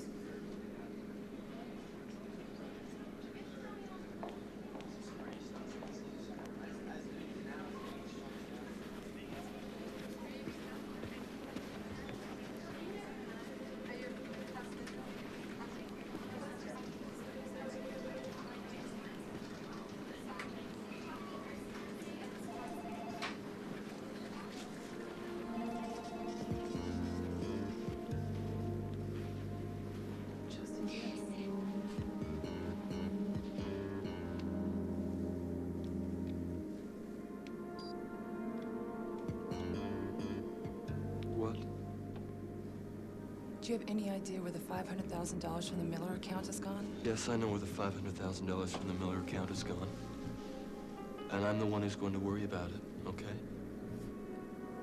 Would you like to come with me? I think there's something you might like to see. loving the bass. This flat bass. Look who's here. Well, well, if it isn't the lovely Miss Steele. Making her little courtesy calls and asking her little questions. Be a little snoop, you mean?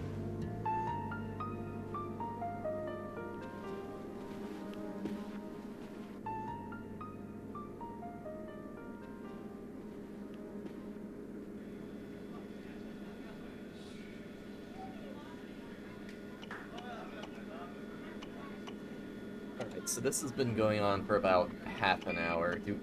Do we want to keep watching, or do we want to skip ahead? I'm gonna play around with this new whole feature discovery to What are you using that one for? to decide Know how to this. use this one. Plus, we heard and use this one, we can still get Some lunch. kind of strange creature hanging on the back wall there. What's that beeping sound for? That means we're ready. Oh, great. So, what are you gonna buy? What do you think?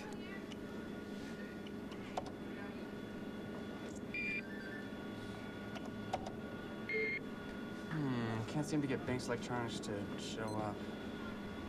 Maybe she's not listed on the New York Stock Exchange. Let me try something else. Yep. Here it is. It's on Amex. You're in luck after all. Great. Geez, the price hasn't gone up in over 6 months. Not gonna pull a good grade on this pick. Well, I'm not doing it for the grade, Sam. I've already got the grade. Okay. Yes, right, I get it. Sam. Well, you're in luck. You can buy Banks Mr. Andrews at $250, which is 8,000 shares. But you can buy on the margin and buy 100,000 shares. I knew there was a reason Banks felt good to me when I woke up this morning. Shoot the whole roll on it, my good fellow. Yes, sir. Look, wait a second. It says you need to attach your purchase to an account number. What do you mean, like to a savings account or something? I guess. Don't you have a money market something or another? Well, yeah. Can I just make a number up? No, use your own. It'd be faster. Lunchtime's wasting. Hear what he said. Doesn't matter anyway. It's all make-believe. Here it is.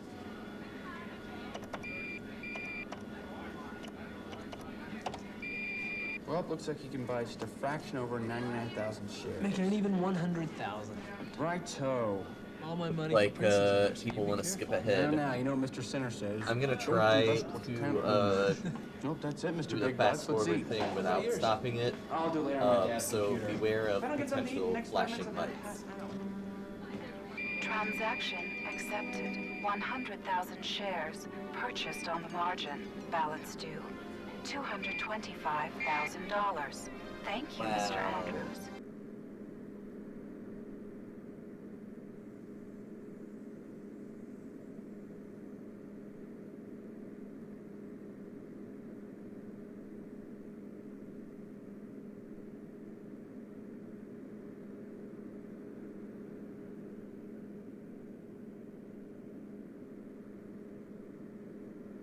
Oh my god, hold on, I want to play and see this guy's spikes. I try to imagine the What happened to the spike guy? There he is. by my side. But the gentle mist of the coming dawn seems like tears in your sweet eyes. And when rainbows appear and you're not near, the colors wash away. And my world without you would be black and white. I imagine myself in the Spike Boy, best character. without you next to me. But as I look outside through the clouded pane, you're the only thing I see. If the setting sun casts Alright, well, I'm not particularly in the mood for 80s, power ballad or whatever that genre is. Okay, see you if you have to leave, silly.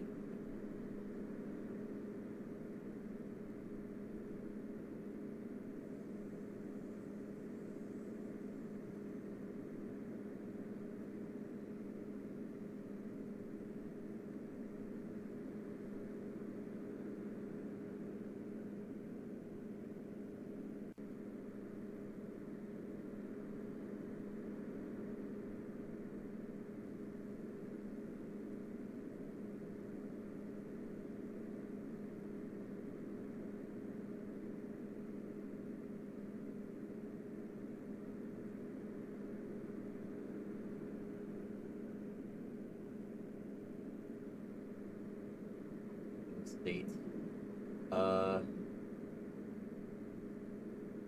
Maybe I should actually stop and fast forward this so it gets to the end quicker.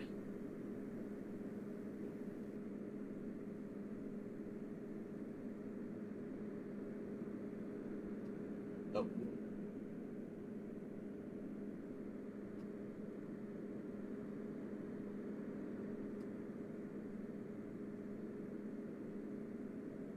Hopefully, we can catch the end If of this Mark tape made a now. mistake, and I'm not convinced that it was just a mistake, then your company is going to lose a lot of money. Well, I guess I'm not just talking about losing money. This is the kid who I want to see running this company someday. If I know Mark as well as I think I know him, I'm not Yeah, gonna lose Katie, any this money. is a I've talked to Art. He agrees, and I trust Art. not So, the most please, exciting tape. lift the suspension. There must be something you can do, somebody you can call. Just tell them it was just all a big mistake and that all I want is my money back. Sally Mae. Yeah, give me any recent information you have on banks, electronics. Yeah, right. Thanks. Call me right back. Mr. Spielman, that was all the money I'd earned for college. Even some of the money my grandma gave me is in there. She gave it to me for school. I mean, I'm just a kid. I don't know what I'm doing. I shouldn't even be allowed to buy stocks. Well, I don't know what to do, though. I mean, there's nothing I can do. Trading on that stock has been suspended. It's flashing right there on the screen. There's nothing I can do until the suspension is lifted. Well, I guess the only thing I can do is go home and tell my folks what happened. I think I'm gonna be sick. Thanks for trying, Mr. Spielman. Sure, yeah. I'll call you if there's any change. Thanks.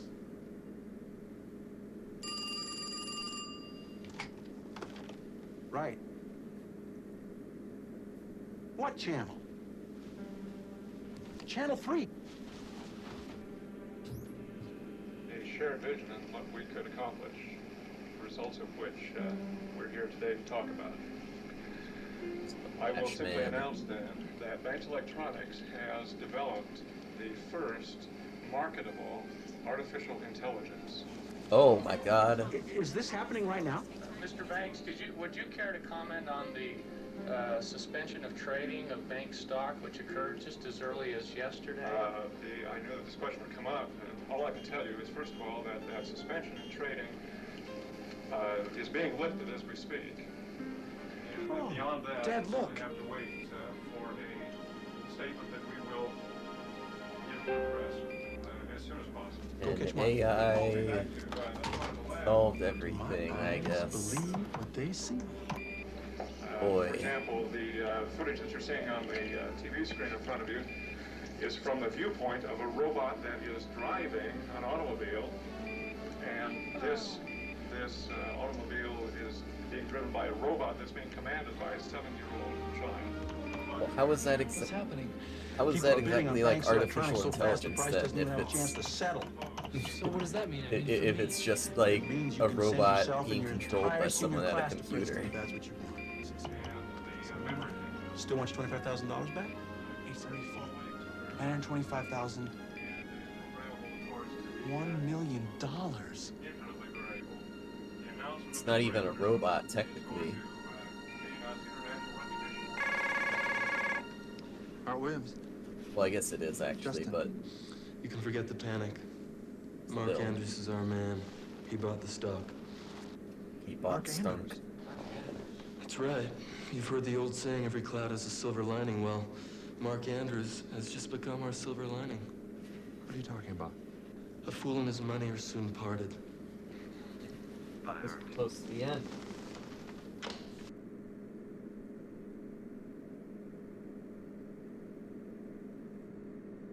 Incredibly brilliant Mark Andrews!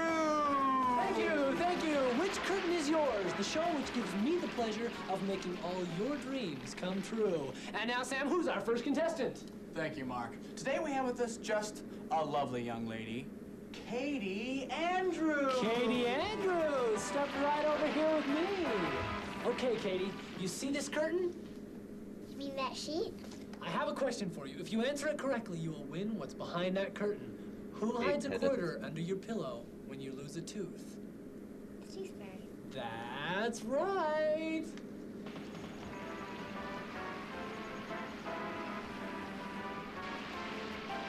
We bought AI stunk, and now we can afford Playhouse or Jungle Gym. I mean, Wait, there's more. Mark, what Now, in the world audience, is you'll going get your on? turn. You'll get your turn. All right, Sam, who will be our next contestant? Ladies and gentlemen, from Biscayne Beach, Allie Andrews! Okay, Curtain number 2. Here's the question. For the last 4 weeks, a new rock group, Flea Bitten Plague, has had a song on the charts which is making a strong bid to become I saw, number like, 1. cups that said, like, that song? California on them before, so is this, like, That's supposed to take place in California, but it's obviously Ohio, with Ohio license plates everywhere? Okay, now, all the way from Fresno, California, Helen Andrews! Helen, come on down! Thank you, I think. I watch your show all the time. Okay, let's not overdo it. All right. Now, behind this curtain is something you've dreamed of having for a long, long time. Here's the question. What president, to avoid assassination, was actually slipped into the Capitol under the cloak of secrecy? Abraham Lincoln? That's right! Wow!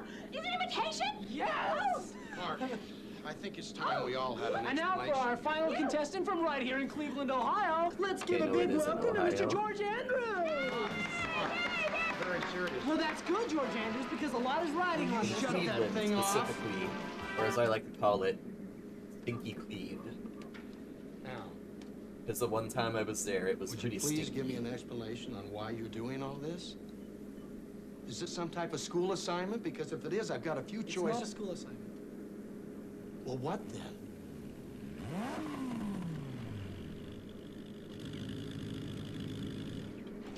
I got you a fancy new lawnmower, Dad.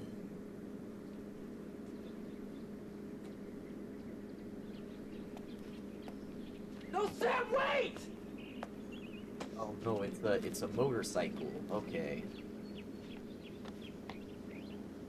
Who's this for? What if there were like How did you two-wheeled buy all this lawnmowers, like Have you been in your college money market motorcycle account? lawnmowers that you could Well, just? how then? He made a fortune on the stock I market. guess you'd have to ride them really fast and not step off when the blade is running.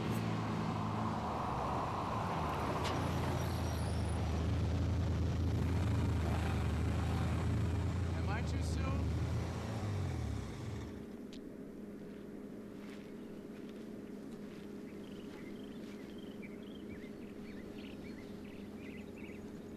Would you mind if I talk to Mark by myself for a minute?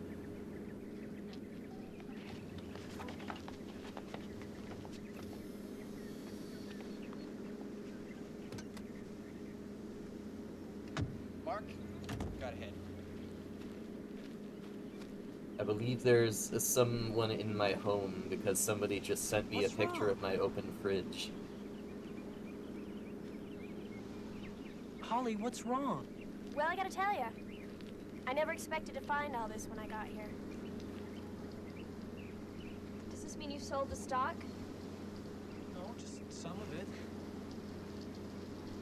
Why'd you buy my dad's stock? Because I thought you'd get a kick out of it.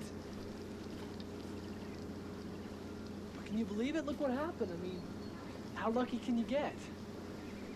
I talked to Mr. Spillman. He said this morning all you wanted was your money Oh, back. man. Well, I know, but that was before I found out I'd earned all this money. I think lucky was the word you used. Mark, you didn't actually mean to make a stock purchase. This all happened because you used the wrong computer at school. You don't have this money because you earned it. Okay, fine, you're right. But the way I see it, as long as the mistake has been made, I might as well make the most out of it. And what about my dad's company? What about it? He needs the money that stock would have raised. Have you talked to him? Yes. What did he say? My tortillas, He said, Donovan. well, that's the breaks. He got lucky and that's all there is to it. Then what's your problem? He's They're my making it sound like roommates. everything's fine, and I don't think it's that simple. Why? Because something isn't right about all this. I mean, look how it happened. Doesn't it seem funny to you at all?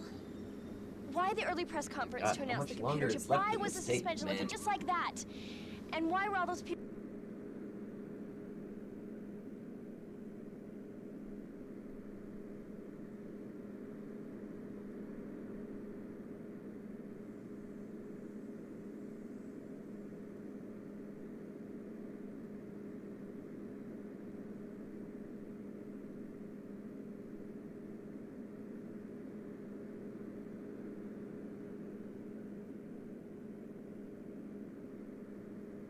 Take like 5 minutes to to like do any single thing. Like, oh, I've got the money, so let's take like 5 minutes to talk about that. Oh, I need to give the money back, so let's have a 5-minute discussion about it.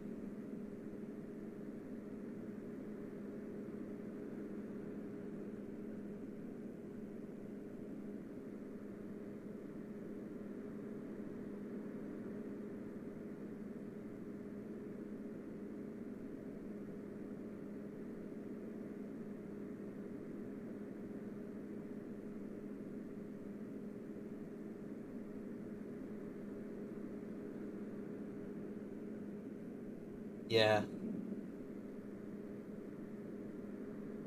I keep bread in the fridge typically, just because I don't use it up fast enough, to not do so.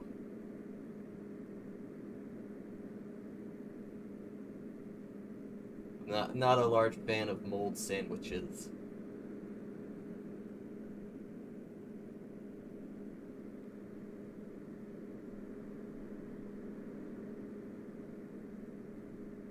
Alright, I think we should just sit back, nice and easy, and wait for the next opportunity to come along. Who's gonna spot that when it happens? You? I think I'm done. Understand something. This is... I wanted to try to get to the end of that tape, but I'm done with it. Not even gonna rewind it.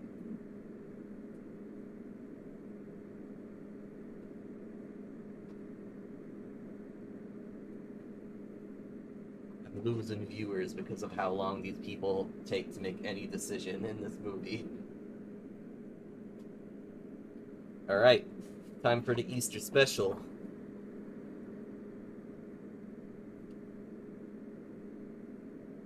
It's like somebody played it for like 2 minutes and then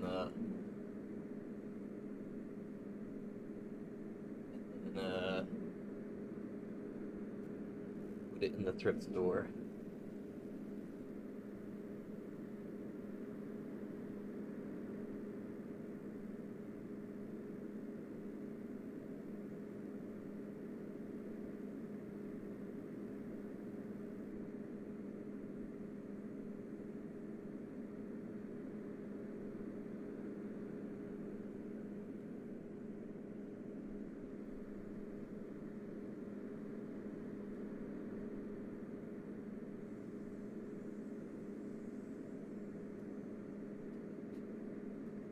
Hold on, my VCR is being silly. There we go.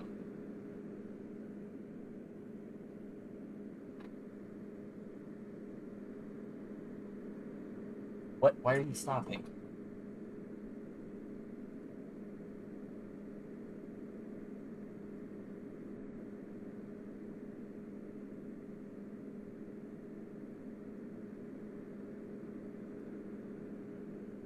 It says it's playing, but it doesn't seem to actually want to play it.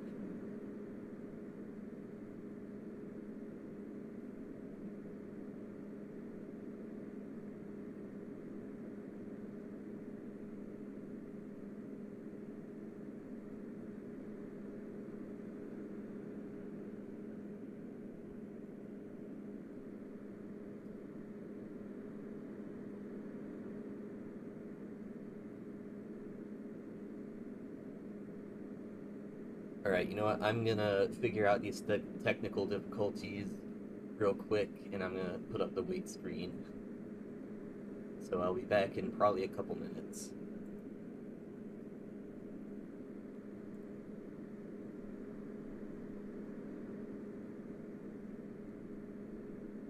Fair thing. Nobody loves a ghost.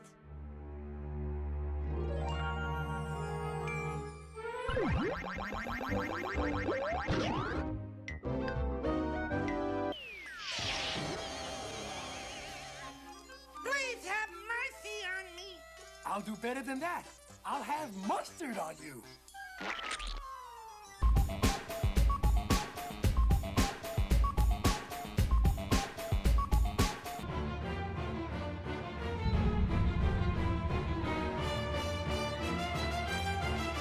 That's right. You're you're gonna wagaga in there for a while, and I'm gonna go get some peace and quiet.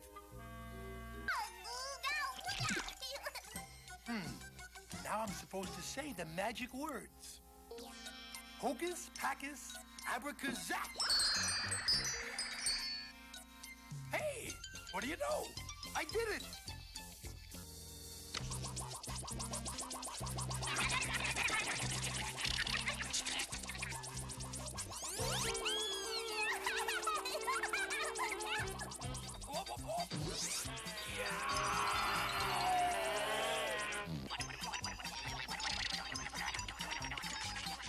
Shoot, shoot, go away. Ouch! Get off of my nose!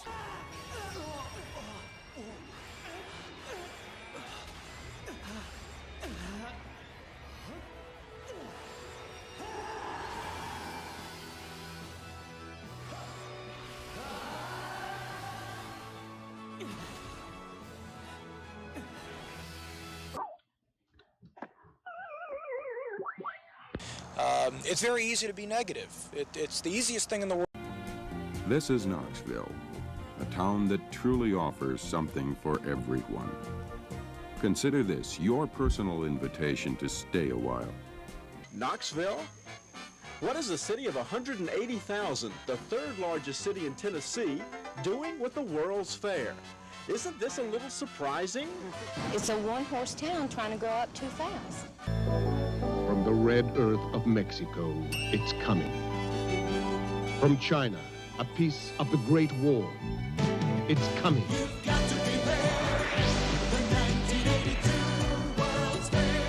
Point me in the right direction. I'll be there.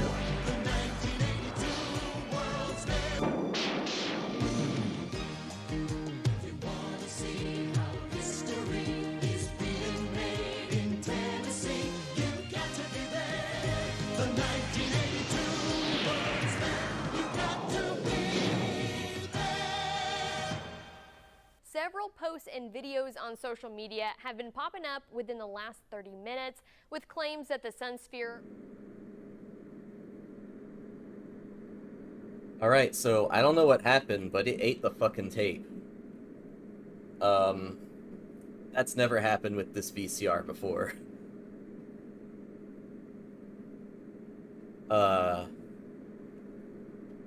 And it also snapped the tape, so I really hope this is archived online somewhere. I have no idea why that happened. I'm gonna risk putting in another one.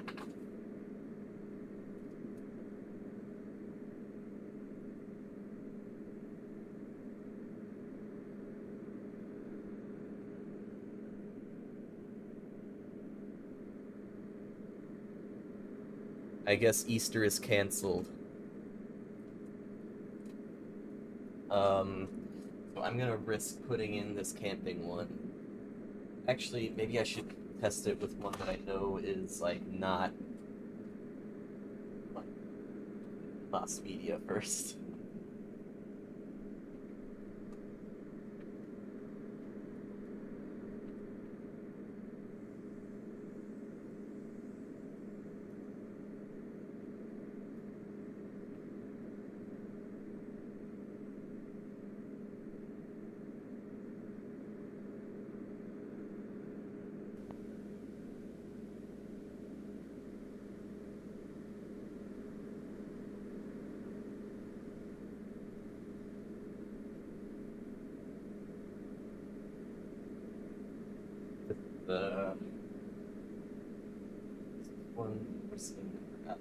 This is Aladdin and Friends.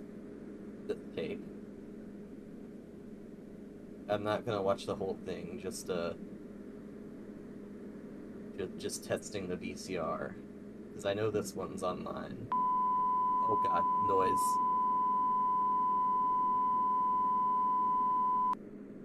Sorry about that. I guess I didn't realize it had reached, like, the very end. But it does work.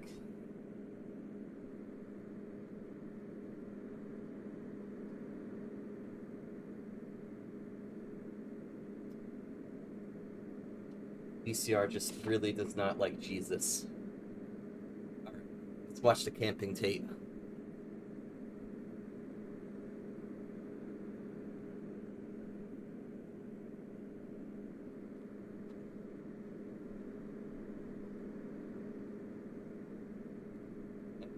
find it first because it looked like it was, oh, okay.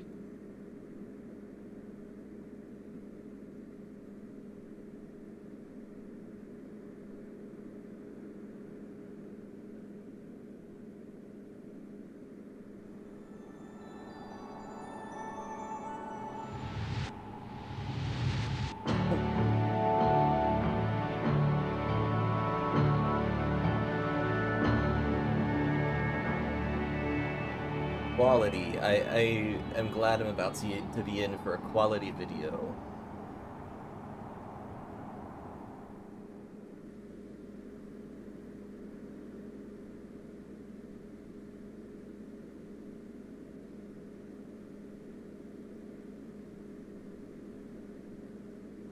This is a special place, all right. I remember coming to a place like this when I was a boy. My father taught us kids to fish in some of these same fishing holes. You know, of all the different kinds of vacations I've taken with my family, I think our camping trips have been the most memorable. Camping's such a great way to unwind, and it's a special opportunity to be with the kids. Their excitement as they explore the wonders of nature is downright contagious. Sometimes just my wife and I go camping and leave the little ones behind. Those trips are unforgettable, too. So come join us as we show you how to make camping a fantastic experience that's fun, safe, and comfortable for everyone. Today, you can choose to rough it if you want to, or you can take many of the comforts of home into the woods with you. The choice is yours. This one's like half an And hour. you don't have to be a survival expert in order to have a safe experience. Modern camping equipment runs the gamut from the simple and efficient to the luxurious. And many public parks throughout North America provide established campsites with tent sites, tables, fireplaces with a cooking grate, and shower and toilet facilities nearby. I have never actually cooked on These one of those developments have cooking made grates. learning how to camp I don't easier and trust more them. convenient than ever before. But if you're new to camping, you still may not be sure closest thing just that I've what you done need is, to like, get started, using it or to how to hold make up the a most pot of your over camping the fire vacation. that I was If so, boiling things in. this video but is I've never designed put for food you. directly on them. Welcome to How to Enjoy Camping from Your Very First Trip. We recommend that you look through the entire program once. Then you can go back and focus on topics of particular interest. Plenty of titles will help you find the sections that are most useful to you as you scan through. We've divided the video into two main parts, built around the way people camp. The first covers family camping in established campgrounds. Then we've added a special section on wilderness camping. It's for those times you feel more adventuresome or want to be alone. It's also for those shorter trips from your base camp at the main campground into the backcountry. Of course, most of what we cover applies to both types of camping. First, we'll look at your home on a camping trip. Your tent. We'll cover features and types of tents. Sleeping bags and pads are next. Being organized on a camping trip is important, even though we're here to get away from it all. This includes what clothing to bring and how to pack it. We'll show you what to look for in selecting a great camp and tent site and setting it up properly. One of the great joys of camping is camp food when it's done right and easy. In the wilderness camping section, you'll get a crash course in building open fires. We'll show you how to properly make a latrine and dispose of water. We'll also prepare you for the possibility of storms. At the end of campground camping, we'll show you how to pack, unpack, and properly store your gear safely and for a long life. I've liked sleeping in tents ever since I was a kid. There's nothing like being dry and cozy in your sleeping bag as a light breeze on the roof of the tent lulls you to sleep. Yeah, this is I love hearing the quite a birds sing in the dry morning, too. Whether you're backpacking, biking, canoeing, or pointing your van down the highway for a week of car camping with your family at a state park, there are tents designed just for you. Backpacking and touring tents are perfectly usable for car camping. In fact, they often make a great second bedroom at the campsite.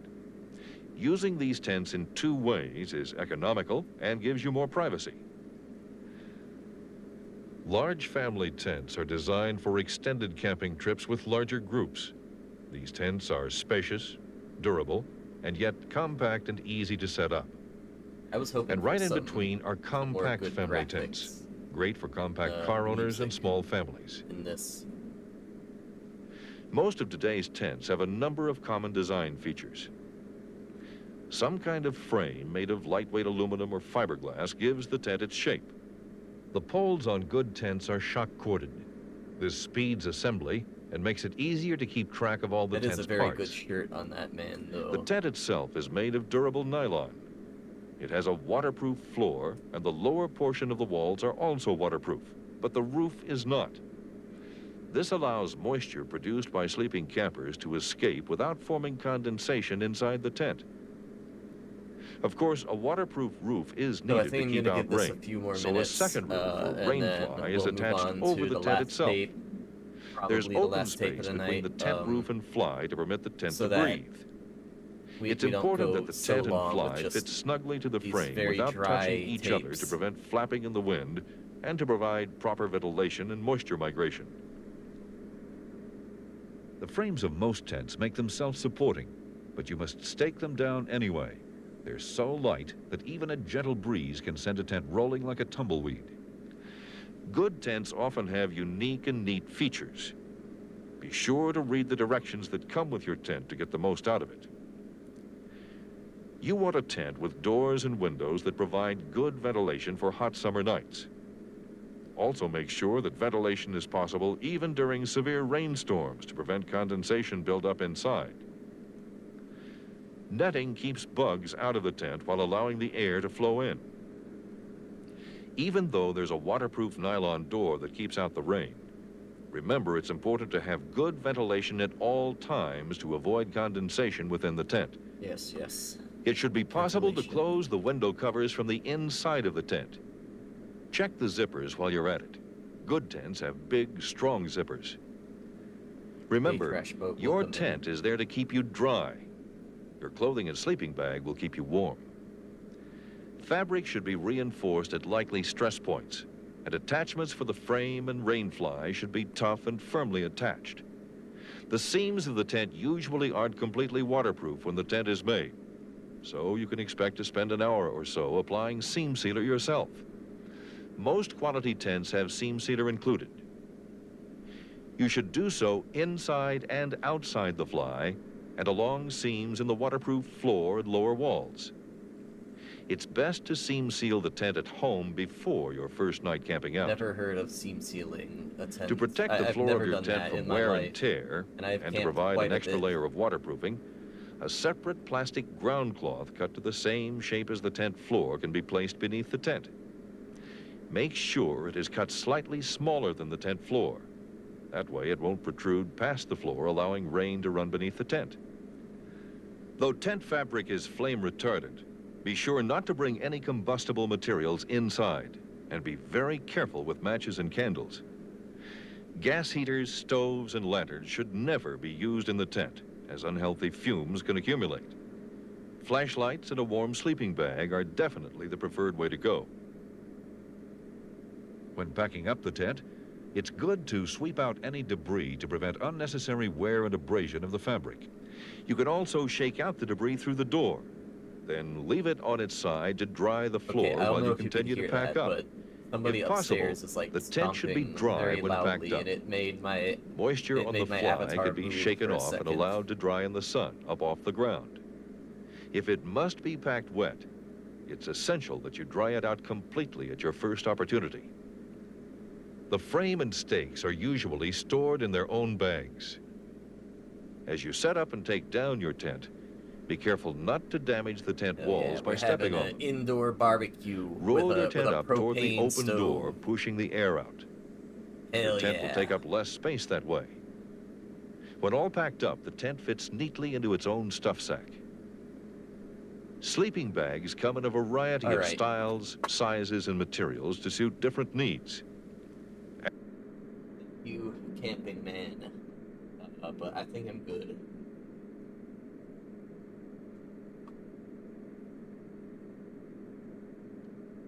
Oh my god, I forgot to change the title again.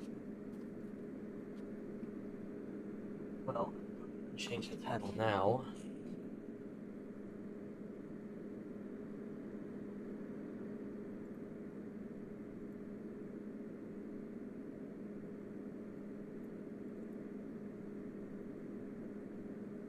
let's see. This is Dream Chasers. World of Reading Videos, Units 3 and 4.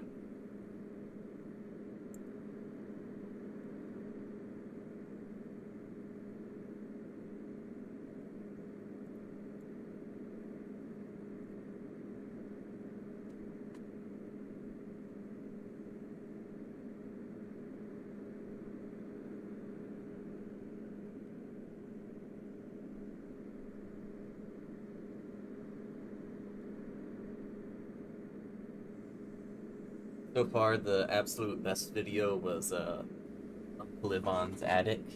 Let's see if this can stack up to it.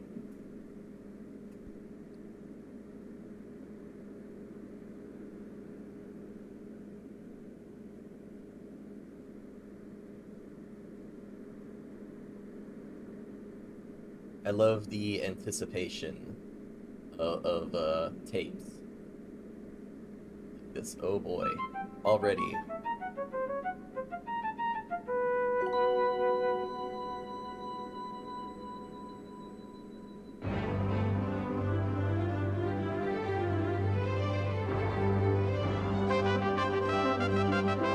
Well, this is a good aesthetic already.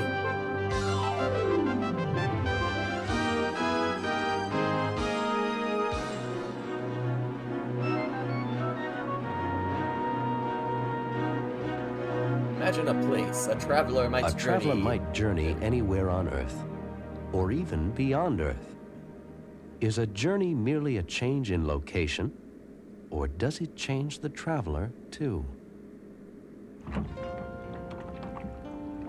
at the stumps.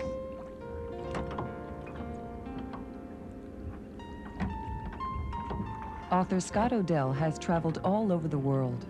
He has written many books based on what he has seen on his journeys. Nice to see the sun. And beautiful.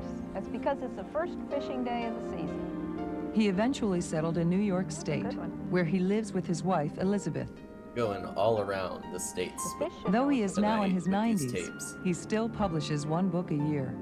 Good books should be emotional, should gather the reader up and put him into another world and keep him there indefinitely. Newbery Award-winning author Scott Odell has written more than 30 books, including Island of the Blue Dolphins, The Black Pearl, and Sing Down the Moon. Many of his books are historical novels. Cover. His main characters are often based on real people from the past. My writing has been an attempt to acquaint the young with things that happened before they came. Scott Odell is familiar with what happened before most of his readers were born. He was born in 1898 in Southern California. Los Angeles was a frontier in every sense. I suppose there must have been an automobile, one or two in Los Angeles. There were streetcars, but transportation was by horseback, by buggy. That period was just full of interesting things, and I had a very adventurous young life. The ideas for his books come not only from his own experiences, but from the research he has done while on his travels. Before I begin writing, I visit the backgrounds, wherever they be, whether in the Andes Mountains of South America, or a street in New York City, or a marketplace in Belgium. Scott Odell spends a part of each day reading, doing research, or writing. This is just like By 7 o'clock or 7:30, of children's I go authors. to work. The worst kind of a day would be a day in which you don't write. I make innumerable Would you say changes the worst in kind what I of write. day to be a Danish? And I do it without any trepidation, without any fear, because I have been through it before. I may write 10 pages and glean out of the 10 pages maybe 2 pages. Scott Odell's wife, Elizabeth Hall, who is an author and editor, types her husband's handwritten manuscripts into a computer. He considers her his best critic. Elizabeth's a very good critic. If she doesn't like something, she's not at a loss to say so. And that is very helpful. Although he has written many books about the past, Scott Odell always keeps an eye toward the future. I have a very keen, He is very red, yes. yearning desire to know more about the universe. I'm sure there'll be new frontiers in the immediate future, not only in the skies, but on the earth. This guy is predicting the Sequest future.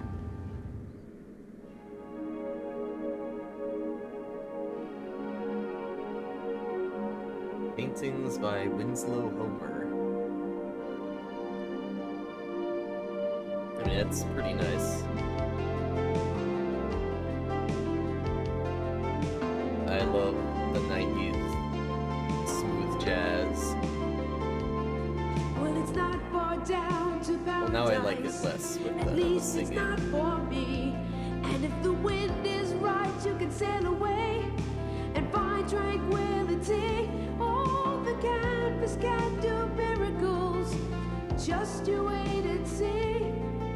Believe me. It's not far to Never Never Land. No reason to pretend. And if the wind is right, you can find the joy of innocence again. Oh, the canvas can do miracles. Just you wait and see. Believe me. I was looking away for a second. Takes me away to where I've always heard it could Weird hats. be. That's what I missed. Okay. Just a dream and the wind to carry me, and soon I will be free. This like child's cover of that song by that guy who I can't remember the name of. Stop me when I'm sailing.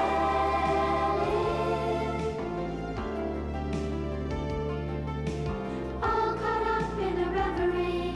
I don't know. When I was a kid and I heard like these songs that they play for us in music class that had like kids singing, I just couldn't take it seriously. Takes me away to where I've always heard it could be. Just a dream and the wind to carry me.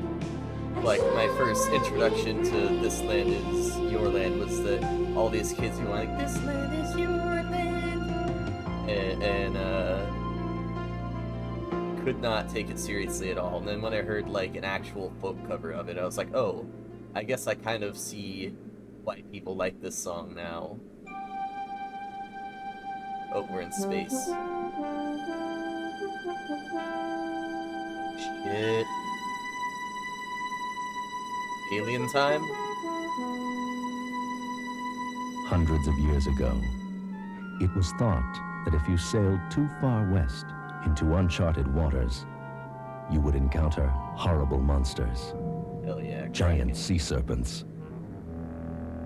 But nevertheless, courageous explorers continued to brave the unknown to discover new lands. For as long as there have been new frontiers, unexplored territories, there have been those eager to explore and those scared of what they might find. None. This has certainly been the case with our newest frontier, space. Our Earth is a small planet, one of 9 circling a small yellow star which we call the Sun, which is located in a remote corner of a galaxy composed of hundreds of billions of other stars. And our galaxy is just one of billions of such galaxies in the known This music universe. does sound For ages, kind of people have like been it's trying to fascinated with copy the the idea original Star of Trek space theme. travel, of leaving the Earth and exploring other worlds, and also terrified by what they might find. Countless stories have been written about the first encounter between humans and extraterrestrials, alien beings from other planets, most describing them as scary monsters bent on our destruction. Today, many people believe that if there are beings on other worlds, they will very likely be highly I intelligent like how the first and image quite was friendly. like slightly off-centered. All over the Earth, scientists search the night sky, watching and listening for a first message from space, a sign that we are not alone in the universe. And we can't help but wonder if billions of miles away in a distant galaxy, other intelligent beings search their sky, hoping and listening for the same thing. The most exciting adventure most of us can imagine would be to travel into space, to discover new worlds and make new friends. In the summer of 1977, with the help of two very special spacecraft called Voyager 1 and Voyager 2, Not Star Trek, it's we Space took the Journey. first small steps of just such a magnificent adventure. A journey into deep space to explore the mysterious outer planets of our solar system. A journey that may continue for hundreds of thousands of years. For its first rendezvous in space with the planet Jupiter, Voyager 2 would have to travel 693 million miles in just 2 years. In addition to all the cameras, radios, and other scientific so completely equipment, unrelated. each Voyager but spacecraft I just got carries a with it phishing a spam small text golden that says record, your Doge which check, is perhaps as important $5,000. as all the other Before equipment President combined. Trump will send you the check, we need On you to this answer a special few record is questions. And then recorded suspicious in link. both pictures and sounds a message of peace and friendship Quite from a the world. people of planet Earth to possible extraterrestrial civilizations that might encounter the spacecraft in some distant space and time. It was not easy to pick the 118 pictures, 90 minutes of music, and all the sounds and greetings that would be the first introduction an extraterrestrial would have to Earth and its inhabitants. This one small record had to show the many kinds of people, animals, and ways of life on Earth. The Voyager record is a kind of time capsule, sealing information about the people who lived on our planet in 1977 to be passed on to distant and future civilizations. But before the Voyagers could leave our solar system for distant Oh boy, I stars, can't wait to they see still how had the lots of closed work to do. captioning got what I said wrong. By late 1978, Or what the Voyager tape said. 1 began to send back some of the first faint pictures of the giant planet Jupiter and its moons. Astronomers had observed Jupiter through telescopes and thought they knew what to expect, but they were in for some surprises. Fantastic photos revealed things about Jupiter's moons which amazed scientists. Voyager found that there were giant volcanoes erupting on Jupiter's moon, Io. One volcano shot lava nearly 200 miles high. Scientists had thought that Io, so far from the sun's warmth, would be cold and quiet. But here was the first volcanic activity ever detected outside the Earth. Voyager gave scientists a close look at the giant planet's stormy surface and showed that the Great Red Spot is a giant hurricane-like storm more than 2.5 times the size of the Earth. Voyager also discovered that Jupiter has a ring, thinner and darker than Saturn's. More surprises awaited as Voyager 1 and Voyager 2 passed by Saturn. The spacecraft discovered beautiful braids and spokes in that planet's majestic rings. By 1981, Voyager 1 passed Saturn, shut down its cameras, like older and Floridian sailed in a slow, graceful arc away from the see planets the giant and off to the storm edge of the solar system. on Saturn or Voyager on Jupiter and 2 just be reached like, Uranus in 1986 nothing. and sent back information about that mysterious through cold worse. planet. After passing Neptune in the summer of 1989, it too shut off its cameras and sailed off to its rendezvous with the future. As the two Voyager spacecraft completed the explorer part of their mission as our eyes and ears to the distant planets of our solar system, they began what some believe is an even more important mission as silent, patient messengers carrying greetings from the people of the planet Earth to distant neighbors, future friends.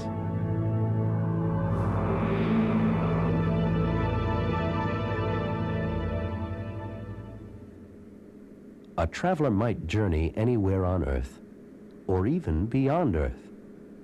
Is a journey merely a change in location, or does it change the traveler too?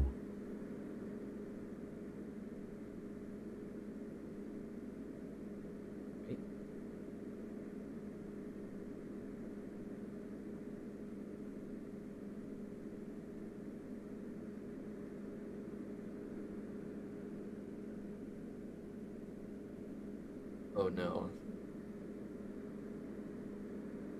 It's America time.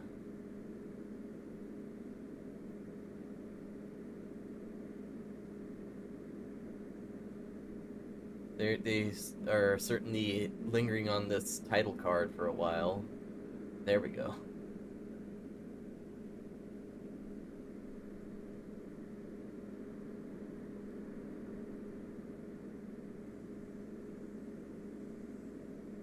On, show me, there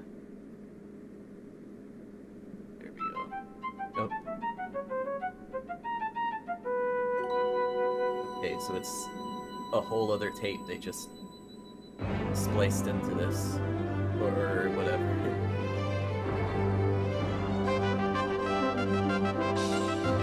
I wish the whole tape was like this.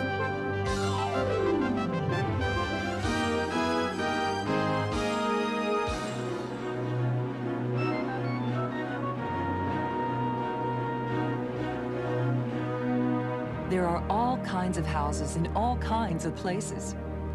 What is the special something that makes a house a home?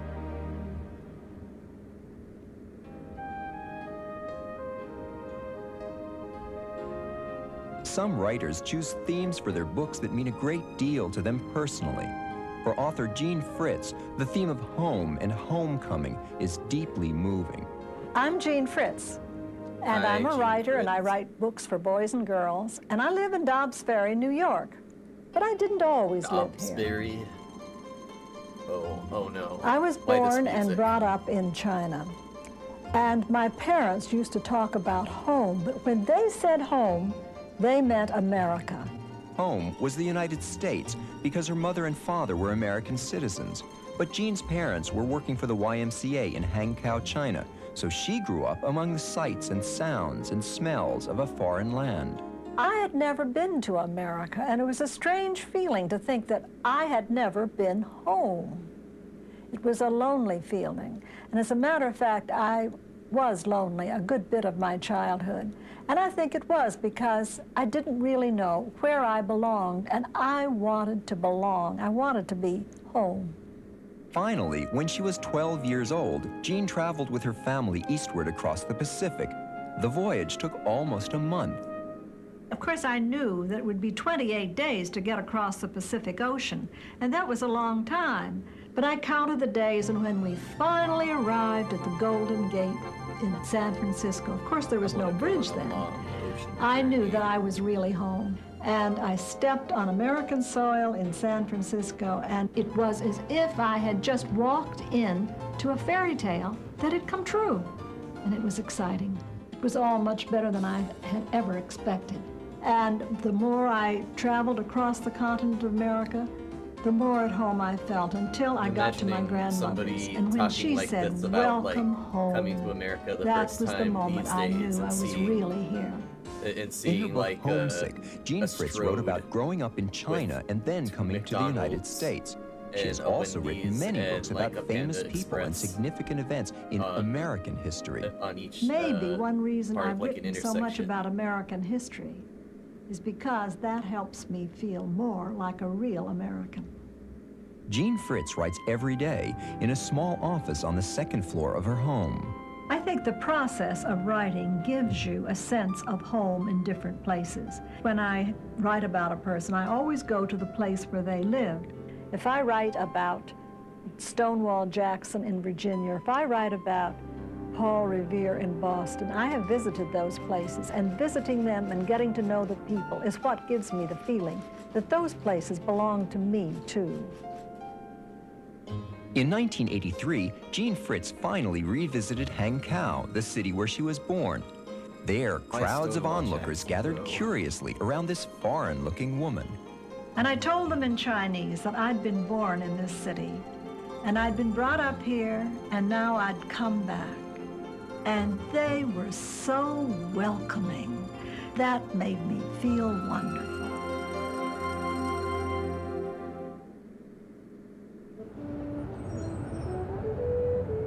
How do you suppose all these people ended up in the United States of America?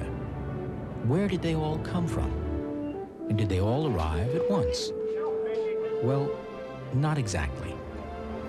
Actually, most of the population of the United States arrived here through immigration. For more than 300 years, people have been leaving their homes in search of a better life in America. In fact, it's still happening today. Right from the beginning, people have been coming from all over, from Asia, Europe, and Africa, to settle in what is today the United States. As we moved through the 17th, 18th, and 19th centuries, our nation expanded, and we found we needed even more people. There were vast areas of fertile land that had never been farmed. Our cities needed people to work in the growing number of factories and to build the railroads that would eventually cross the country. We let it be known that we needed all kinds of workers.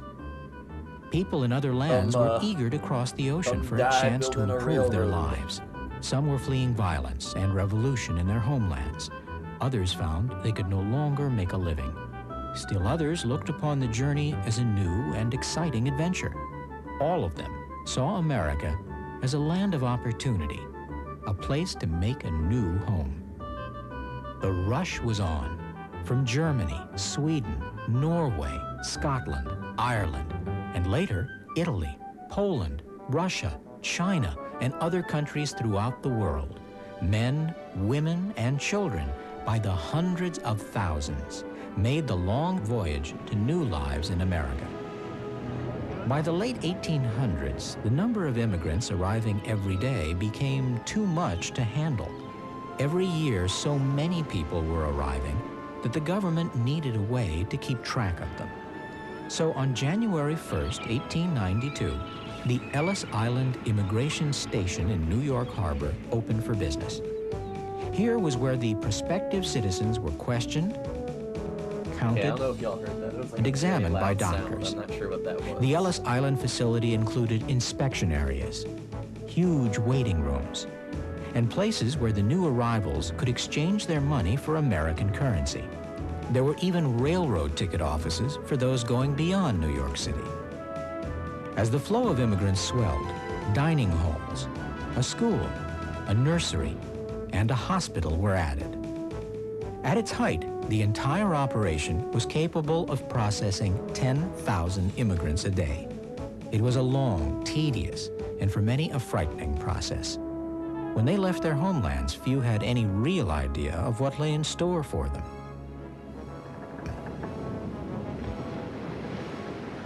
We were very glad when the boat started. Then we said, goodbye, Europe. We said goodbye to our parents, sisters, and everything. It was sad. The trip was very bad. We were sick all the way, and the smell of the water and everything. And finally, the sunshine started. And what do we see? The Statue of Liberty. Well, she was beautiful with the early morning light. The whole boat bent toward her. I remember as a child, people used to say to me, in America, you'd find gold in the streets. Many found out that whoever it was that had told them there was gold in the streets had stretched the truth just a little. Still, there was food, there was freedom, and perhaps most importantly, there was work. Oh, I'll put it into press, but okay.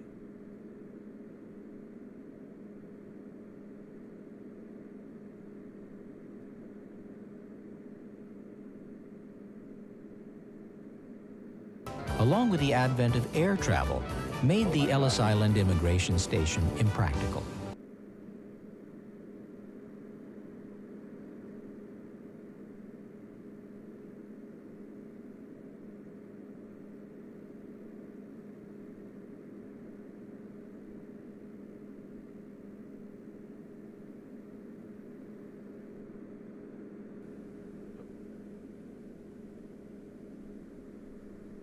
A new segment is starting, though looking on the back of the thing, it looks like it is going to be more America stuff.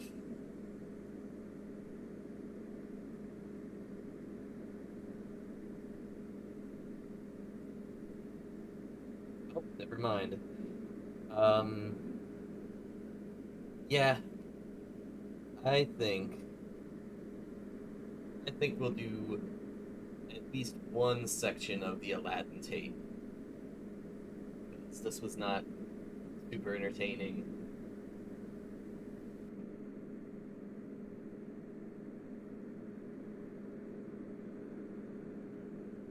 So I just need to rewind the Aladdin tape, and then we'll be on with it. I have seen it before, it's pretty short.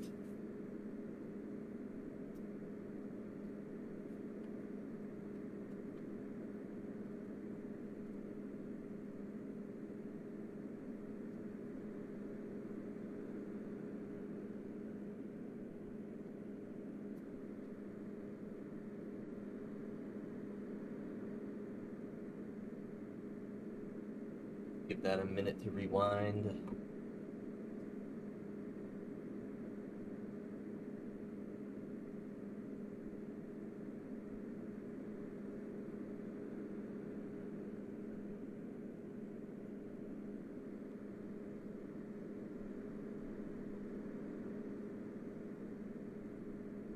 Also, I think the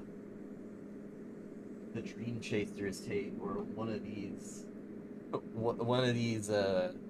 like plastic covers is like disintegrating in my hands. I've got like flecks of green stuff on my fingers.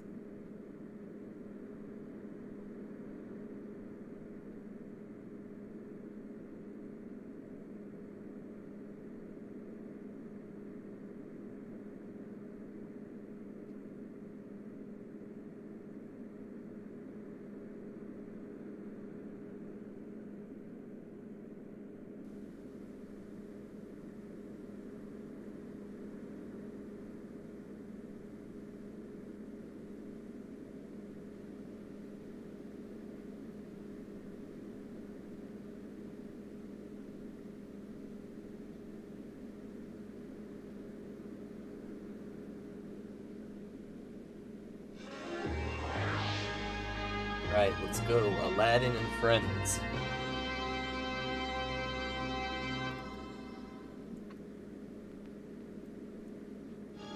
I'll tell you the story of a Persian boy who had a great adventure and became a wealthy man. He fell in love with a beautiful princess. This is how the story of Aladdin all began. Long ago, in an ancient city, there lived a young boy named Aladdin. Although he was poor, there was a certain magic to him, a fact that did not go unnoticed by the old medicine woman Fatima and her visitor, Hasim. I care not about your powers, old woman. I seek only information. You seek a certain boy, yet you know not his name. You will not forget our bargain? A half share of the fortune he brings me.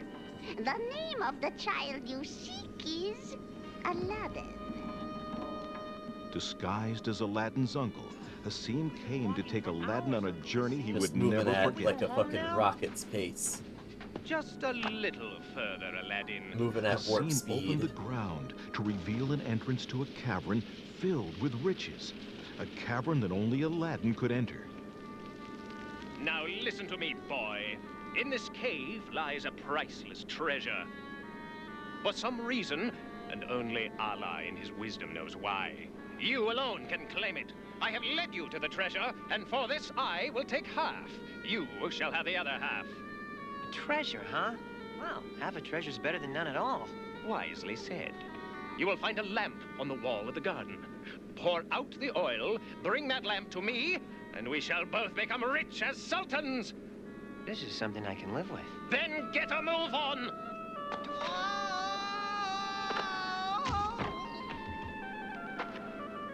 You might have warned me the stairs were slippery. How was I supposed to know? Just get the lamp.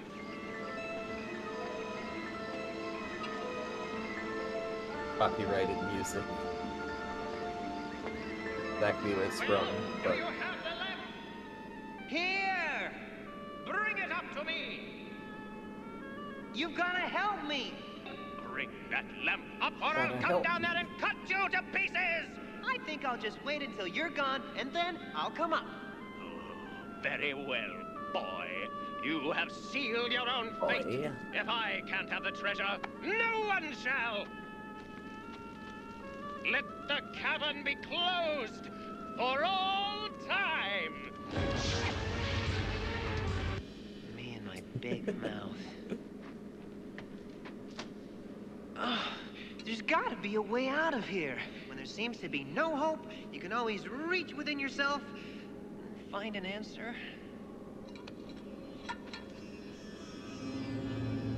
Boy, that's what I call getting a fast answer. I got a funny feeling this isn't the answer I was looking for. thanks for the insight, Aladdin. Ah! Oh! Ouch! Ow! Ow! Stop it! As you command, Master. What? I said, as you command, oh. No. I heard what you said. The question is, who said it? It is I, oh, Master. I, Jay the Leno slave origin of the lamp. story. Do I really want to see this? What can I do for you? Well, since I would prefer not to live the rest of my life in this cave, how about taking me home? It shall be done. I'll say one thing for you. You sure know how to travel. Oh, thank you, Master. Now get back in the lamp. I've got to ease my mother into this genie business.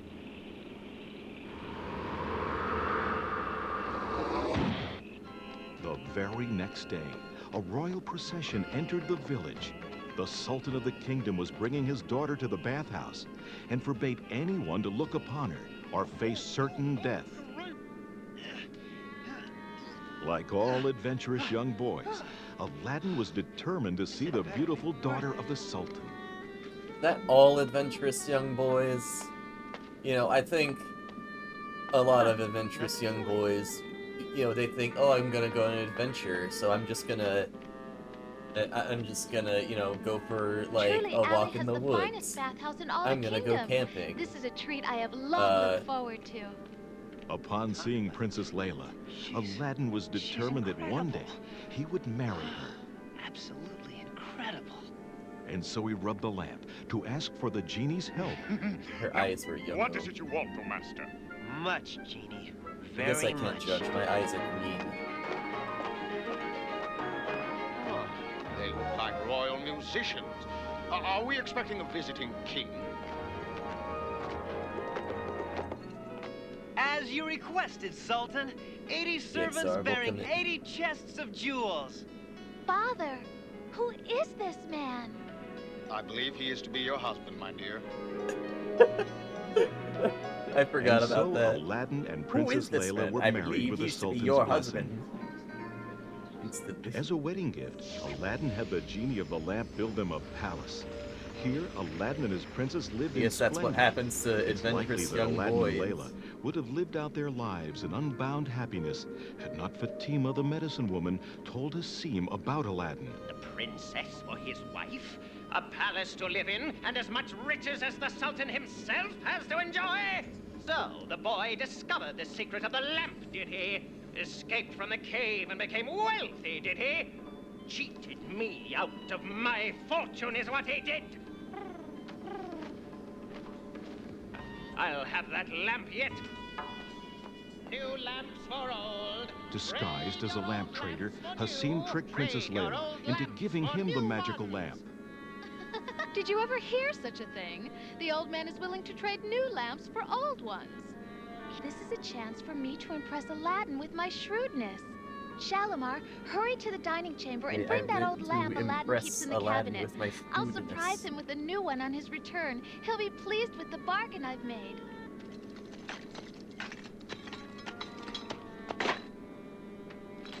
At last, the lamp is mine. Yes, O master of the... You are not Aladdin. I am your new master, and you will obey me. Okay. He who holds the lamp commands me.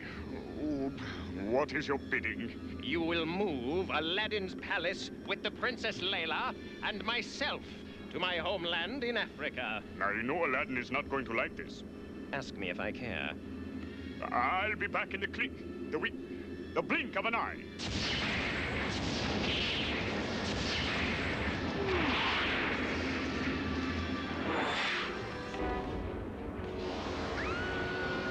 And so the genie, powerless to resist, did as he was ordered and moved the palace far away to Marrakesh.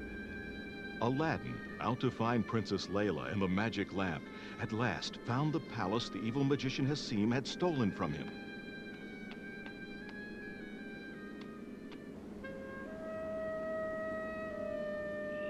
Late at night, Aladdin entered the palace and found his beloved Layla.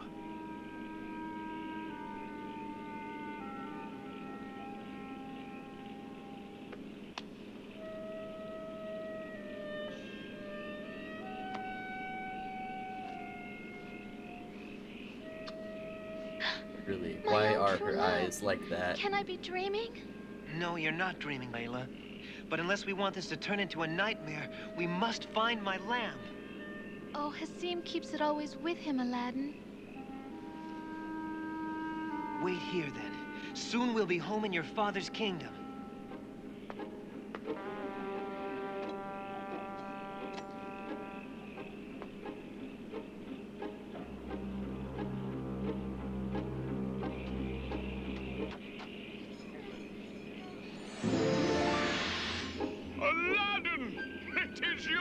Before Hassim discovers the lamp missing, take my palace and transport us back to the Sultan's kingdom. Oh, gladly, master. Oh, what a joy to have the lamp back in your hands. Tell me about it. And so the genie happily brought the palace back to the Sultan's kingdom. I've got bad news for you, Hassim. The lamp, it's gone. Quite a phrase. Now, aren't we the bright boy?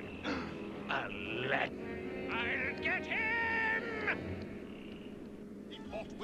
Aladdin and Princess Layla found happiness at last. In years to come, Aladdin proved to be the most generous of princes, creating happiness for all his subjects and a love that would live through the ages in story and song. Never in the book of history was any man quite the same. He sailed upon I guess we can watch Sinbad his name. He never was afraid of Long ago, there lived a brave adventurer named Sinbad. He sailed around the world seeking fame and fortune. But when I have a ship, I definitely want to have a sail that has a big shade on it. Don't worry, Habib. Your seasickness will pass. Oh, I'm sure it will, Master Sinbad. The question is, if it shall pass before I pass on from this world. Come away from the railing, my trusted servant. It does you no good to stare at the sea. I have a bad feeling about this venture of yours. I wish you had had this feeling before I spent my father's fortune on this trading mission. No matter, I've made the right decision. This voyage will increase my fortune 100-fold. Land! I see land! An island, Captain! An island! We learned about what happens to people who think like that in the In Your Wildest Dreams video. Actually, did we? I really don't know what all. And so Sinbad and his trusted servant Habib went ashore to seek treasures yet undiscovered. There, they came upon a clearing. Where there are horses, there are men. Hello! Greetings! The moral of that movie was Where like, do you come from? My name is be a Sinbad, sleazy man and this is my servant go to Habib. Princeton, I guess. You must come from a very distant land. Come with us to the capital. Our king will want to meet you. We are his sons, the royal princes of Salabat. Your Majesties. And so Sinbad went to see the king of Salabat. He was entertained by the royal swordsman, and the two shared stories about their many adventures.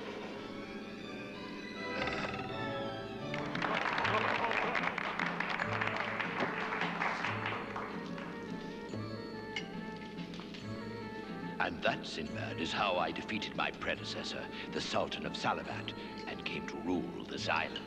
A marvelous story, Your Majesty, and acted out so well. Not nearly as marvelous as the stories you've told me this past month about your adventures. Sinbad, would you do this old man a favor?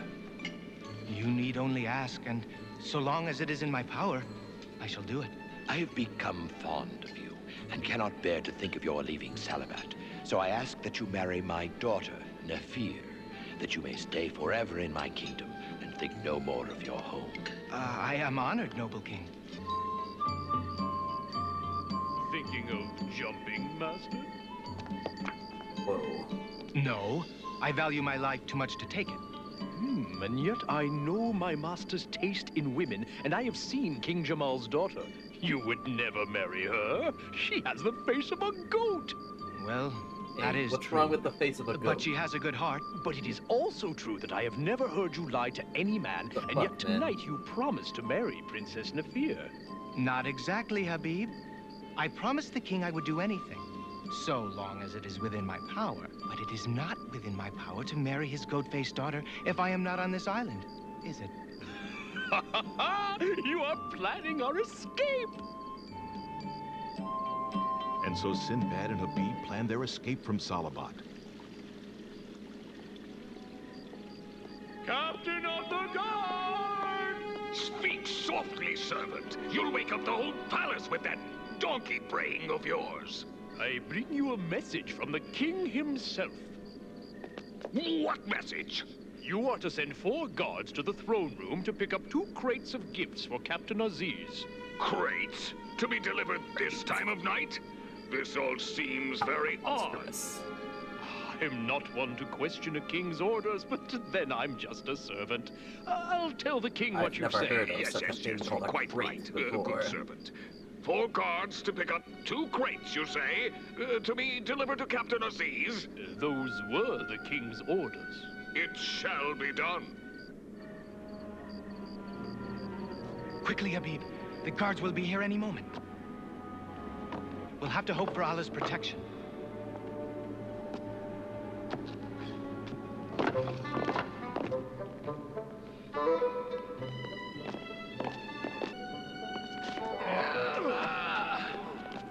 What can be in these crates?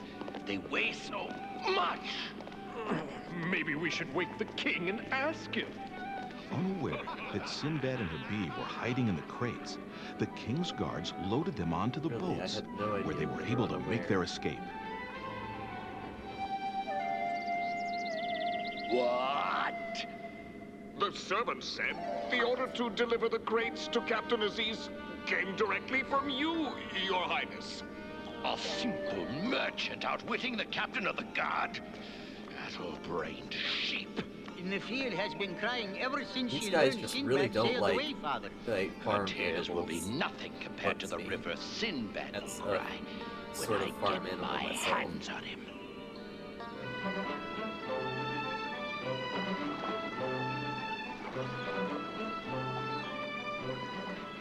Fate has turned against us, Master. Not so much as a whisper of a breeze to fill the sails. Ships approaching from our stern! Guys are like seeing the new Mario Kart and be like, you're playing as a cow? What the fuck is wrong with you? The only thing I ask is that you don't punish Captain Aziz and his crew. For they knew nothing about our plan to escape. I will not punish them unjustly. It is only you and your servant who I am concerned about. Take the prisoners to my ship. Although your treachery against my daughter has wounded my heart, you have not taken anyone's life. Therefore, according to our laws, I cannot take your lives.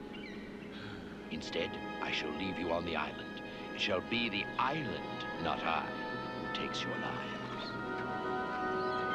What do you suppose he meant by saying the island will take our lives? I'm not sure, Habib. It was a curious comment in all my... And so Sinbad and Habib were left on the island, where they were to find dangers far worse than the king's sword. Gold. And more. It's everywhere. Just lying on the ground, waiting to be taken.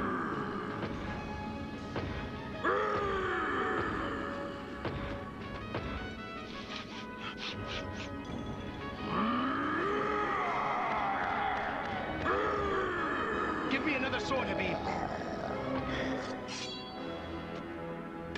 Sinbad tried valiantly to fight off the Cyclops, but his size and strength were too great. He grabbed both Sinbad and waved Habib his and sword returned in to the his air lair. like twice.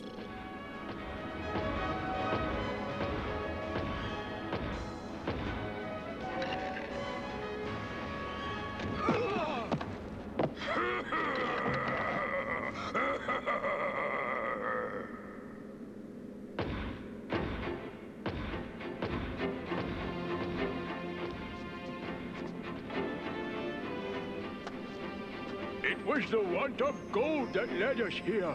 We are rich now, but it matters little, and we shall surely perish in this place. As sure as my name is Sinbad, I was not born to perish at the hands of a creature. There is always hope, so long as men of courage stand together.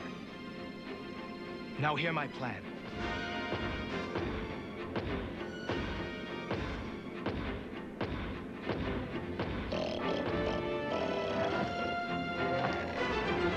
Now, Habib!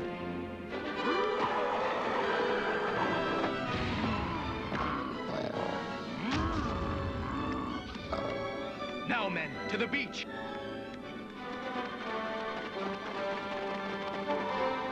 Hurry! The sooner we are away from this cursed island, the safer we'll be.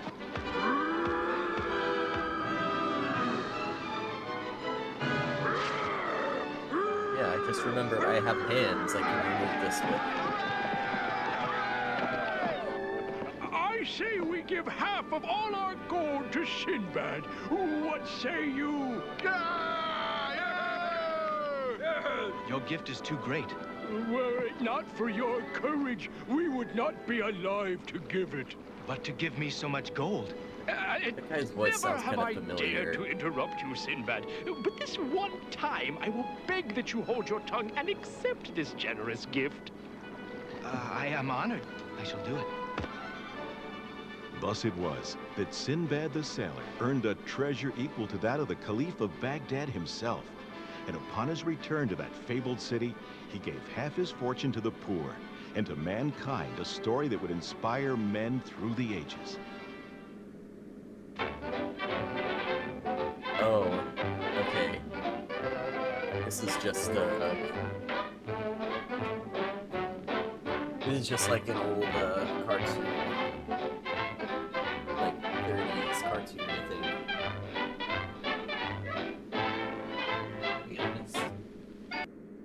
Sorry if anybody wanted to watch that, but we can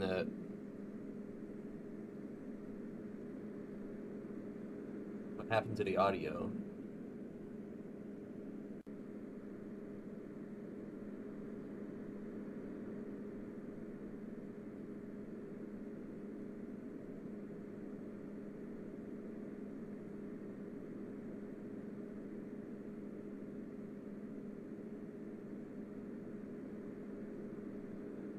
Sorry, I'm not exactly in the mood to watch just a 1930s cartoon right now, and I gotta get going. But thank you all for coming out to the stream. How do I turn this thing off?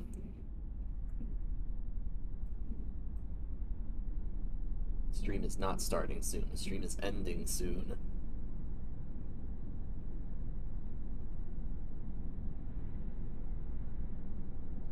Y'all have